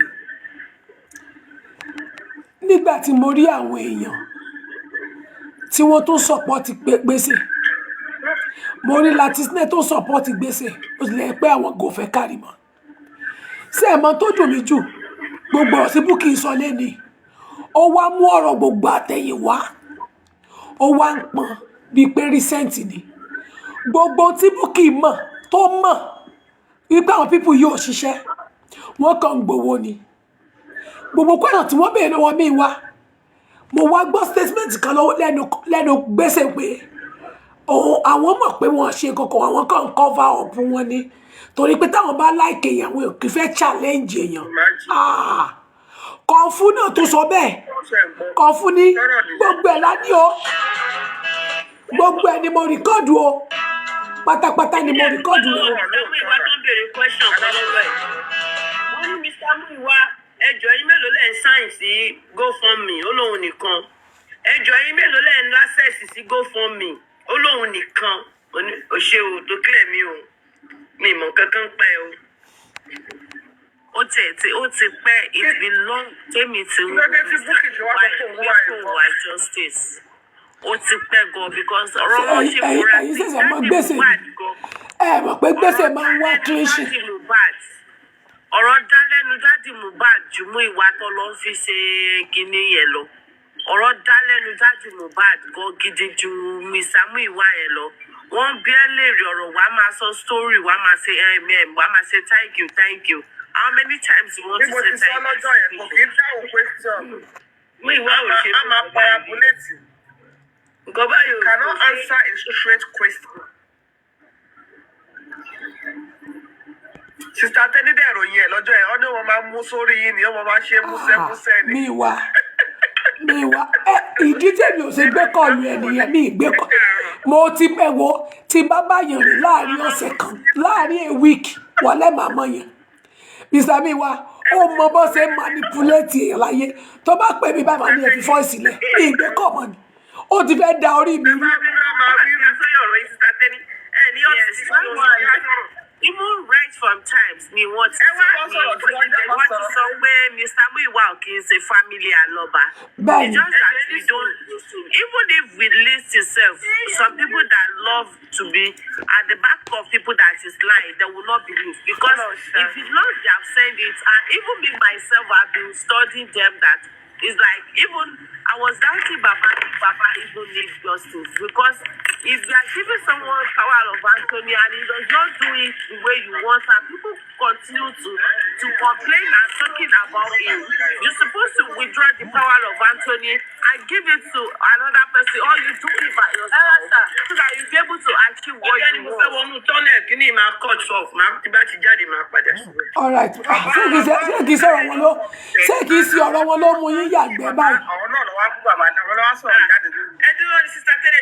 Ẹ jẹ́ ká sọ̀rọ̀ yẹn lẹ́yọ kọ̀ọ̀kan, ẹ jẹ́ ká sọ lẹ́yọ kọ̀ọ̀kan, ẹ jọ̀ọ́ ẹ jẹ́ ká sọ ní kọ̀ọ̀kan. Ẹ jẹ́ sọ ní kọ̀ọ̀kan. Okay, Odumosu yẹn sọ pé òun ò sì gba 5 million naira yẹn. Olóhùn ò tí gbà. But lẹ́ni, Muyiwa sọ pé ó ti san owó yẹn fún pé ó ti ń ṣe forensic lọ. Nǹkan tí Muyiwa sọ dé nìyọ́dọ̀ bọ̀dà láti lé nìyẹn. DNA. Arákùnrin dẹ̀ sọ pé àwọn ò tí gba owó. No.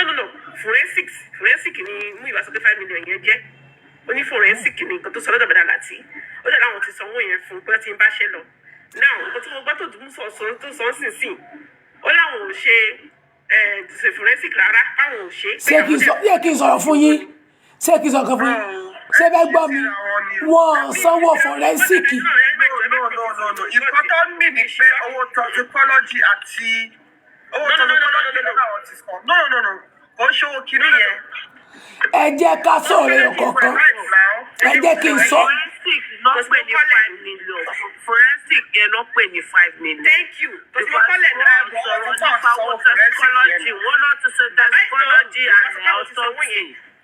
Wọ́n náà ti ṣe psychology. Wọ́n wá sí èrè DNA. Ẹ jẹ́ kí n ṣàlàyé fún yín. Ẹ jẹ́ ṣàlàyé fún yín ẹbí sùúrù. Ṣé ẹ rí owó ẹ máa gbọ́ ẹni sùúrù. Ṣé ẹ rí forensic yẹn 5 million wọ́n ti san. Fún forensic ni mí wá lówó yẹn ti pọ̀ jù. Ohun nǹkan kọ̀ọ̀kan nìyẹn. Ó ní owó yẹn ti pọ̀ jù kò san. Owó DNA ni wọ́n ṣe fún wọn, DNA náà ń bá lọ. Owó autopsy àti toxicology. Finos, Dekere. Anyway, because of that for me, because I want to African TV place. Finos is a proof of service provided. Payments that is paid is a proof of service that is being provided. So one of them is lying. Who is lying with this law? À ń gbọ́ yín kó tó dé tí wọ́n bá ti dé padà máa ní sókè yẹn máa sọ̀rọ̀ yín lọ. Ohun tó fọ́ níjù ni pé wọ́n mọ̀ gbogbo tí gbèsè ń sọ lẹ́ni àti kọ̀ǹfùfú àti gbogbo àwọn tó ń pariwo dékè ṣé wọ́n á ṣẹ̀ mọ́ lẹ́ni ni ó ṣe jẹ́ pé torí pé wọ́n pè kárí mọ́ pé bàbá ló wá di pé rárá ẹ wá lódùmọ́sù Odumosu tẹ̀ ń pọ́n tẹ̀ léèyàn tẹ̀ ló ń ṣiṣẹ́ tẹ̀ dẹ̀ mọ́ tó tẹ̀lé tẹ̀lé ń ṣiṣẹ́ ẹ wá ní rárá ọ̀rọ̀ pọ̀ gbèsè ọ̀rọ̀ ni ò lè ṣe Odumosu going nowhere. Bí bá nà ni màmá fún ní ẹgbà kó lè sáré ni màmá nà ni kó lè ṣiṣẹ́. Nǹkan tí Muyiwa sọ tó bí mi inú nǹkan méjì ló sọ. The first one ó sọ pé òun nìkan lòun lè yàwó jáde ní GoFundMe pé òun kàn forúkọ Lighton síbẹ̀ àti blogger ó kàn fi ṣe display ìyẹn number 1. Ṣé bẹ́ẹ̀ Number 2 ó sọ pé Samshitu òun kàn fi ṣe decoration kó kàn máa lọ sí kóòtù àwọn ògbésẹ́ fún. Samshitu wà fún. Irú dáadáa kí ló ń ṣẹlẹ̀? Ó níbi tí gbọ́dọ̀ látàárọ̀ kí ló wá. Ó dọ́là kàtọ́ àná mi ò lọlẹ̀. Samshitu ṣe manicure sí. Ọlọ́run kò fi ṣe manicure kó kàn máa lọ kó kàn máa ṣe display. Ebony, ẹ má yẹ kó rí yín gbóná. Ṣé bí mo sọ, ebi mo pariwo, mo ní baby lawyer ní lead counsel. Mo pariwo wọn dá mi lóhùn. Ẹni jẹ́ ẹ̀rọ tí pé nígbà yẹn nítorí àgbègbè kí ni ìdílé lè sọ. Mi kò yẹ kí ní ẹ̀sọ̀rọ̀ ní corona, mi kò ní lè béèrè question. Nígbà pé ó wà ní ṣe fẹ́ kó máa yẹ fiction. Wọ́n fi ṣe máa ní. Àwọn akóso tẹ̀lé pé ó yẹ kẹ́ pé ẹ̀kẹ́lẹ́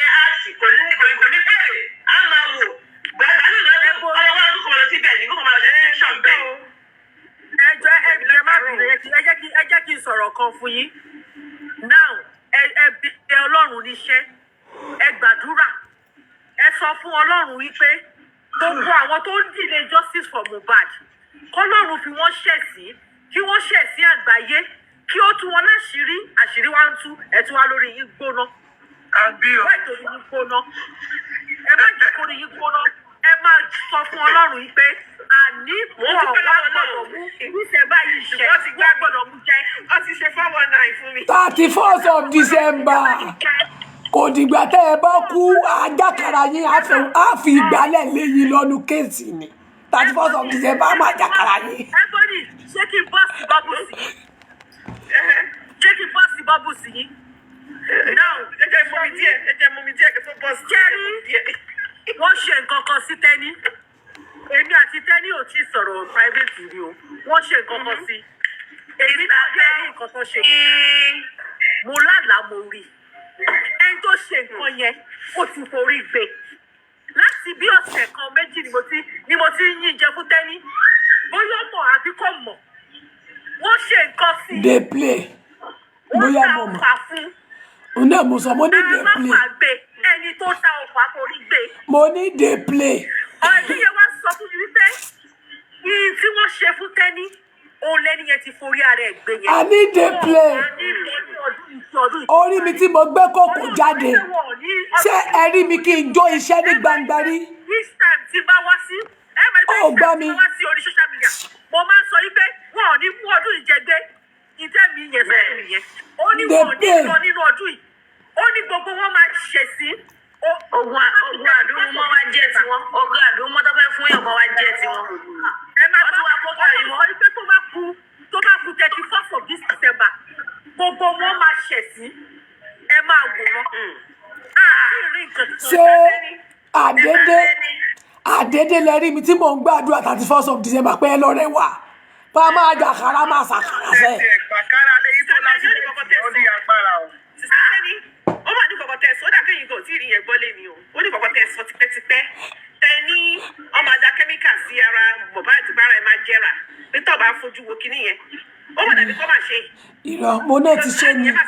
Mo ní wọ́n ti ṣe kì í ṣe pé wọ́n máa ṣe wọ́n ti ṣe. Ẹ ṣe ẹ lọ ti ṣe, thank you. Àníyàn máa confirm lánàá. Mo ti sọ ti pé wọ́n ti da kẹ́míkà sí lára pé kẹ́ ẹ má bàa rí DNA kẹ́ ẹ má bàa rí nǹkan kan mú lára ẹ̀ wọ́n ti káyọ̀ mọ́ máa dùn.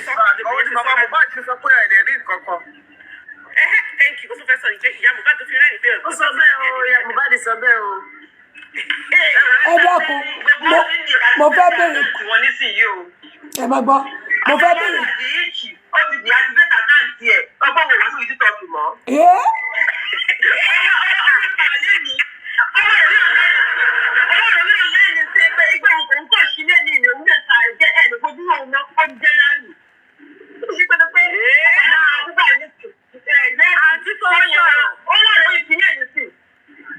Ẹ máa gbọ́, ṣé kí n sọ̀rọ̀ sórí ẹni tẹ́ ló dìbẹ́tì àkáǹtì ẹ̀ yẹn?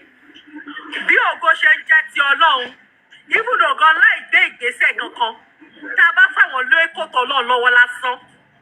Ṣé ẹni tí a bá fi wọ́n sí ọwọ́ kóòtù Ọlọ́run lásán? Wọn ò ní lọ nínú December yìí, wọ́n máa bá 2024 lọ ní. Bẹ́ẹ̀ tí àwa kan bá fẹ́ gbé wọn sáré, tá a fẹ́ gbé wọn sáré nínú ayé, gbogbo wọn máa ṣẹ̀wọ̀n. Àfi tí o bá ṣe Nàìjíríà yìí náà wà, ni wọn ò ní ṣe ẹ̀wọ̀n. Gbogbo àwọn vengeance yẹn, èyí tí o bá sí Nàìjíríà yìí ò ní ṣẹ̀wọ̀n.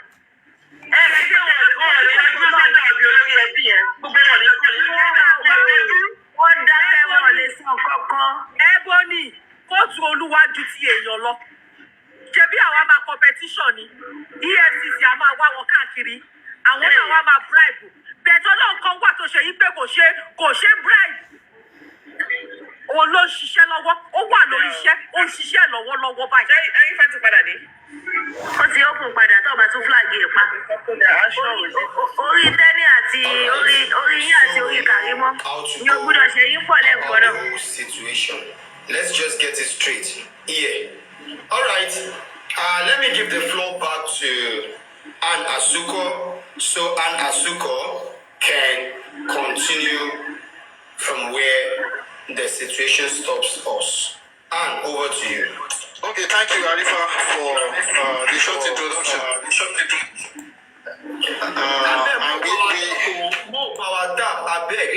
this light to 50K. Please. Okay, thank you, Arifa, for the short introduction. And first of all, we need to apologize to the viewers from any part of the country for the short disruption. But by the grace of God, we believe and we have trust in God that we are going to have the section successfully, and we will arrive at a celestial point.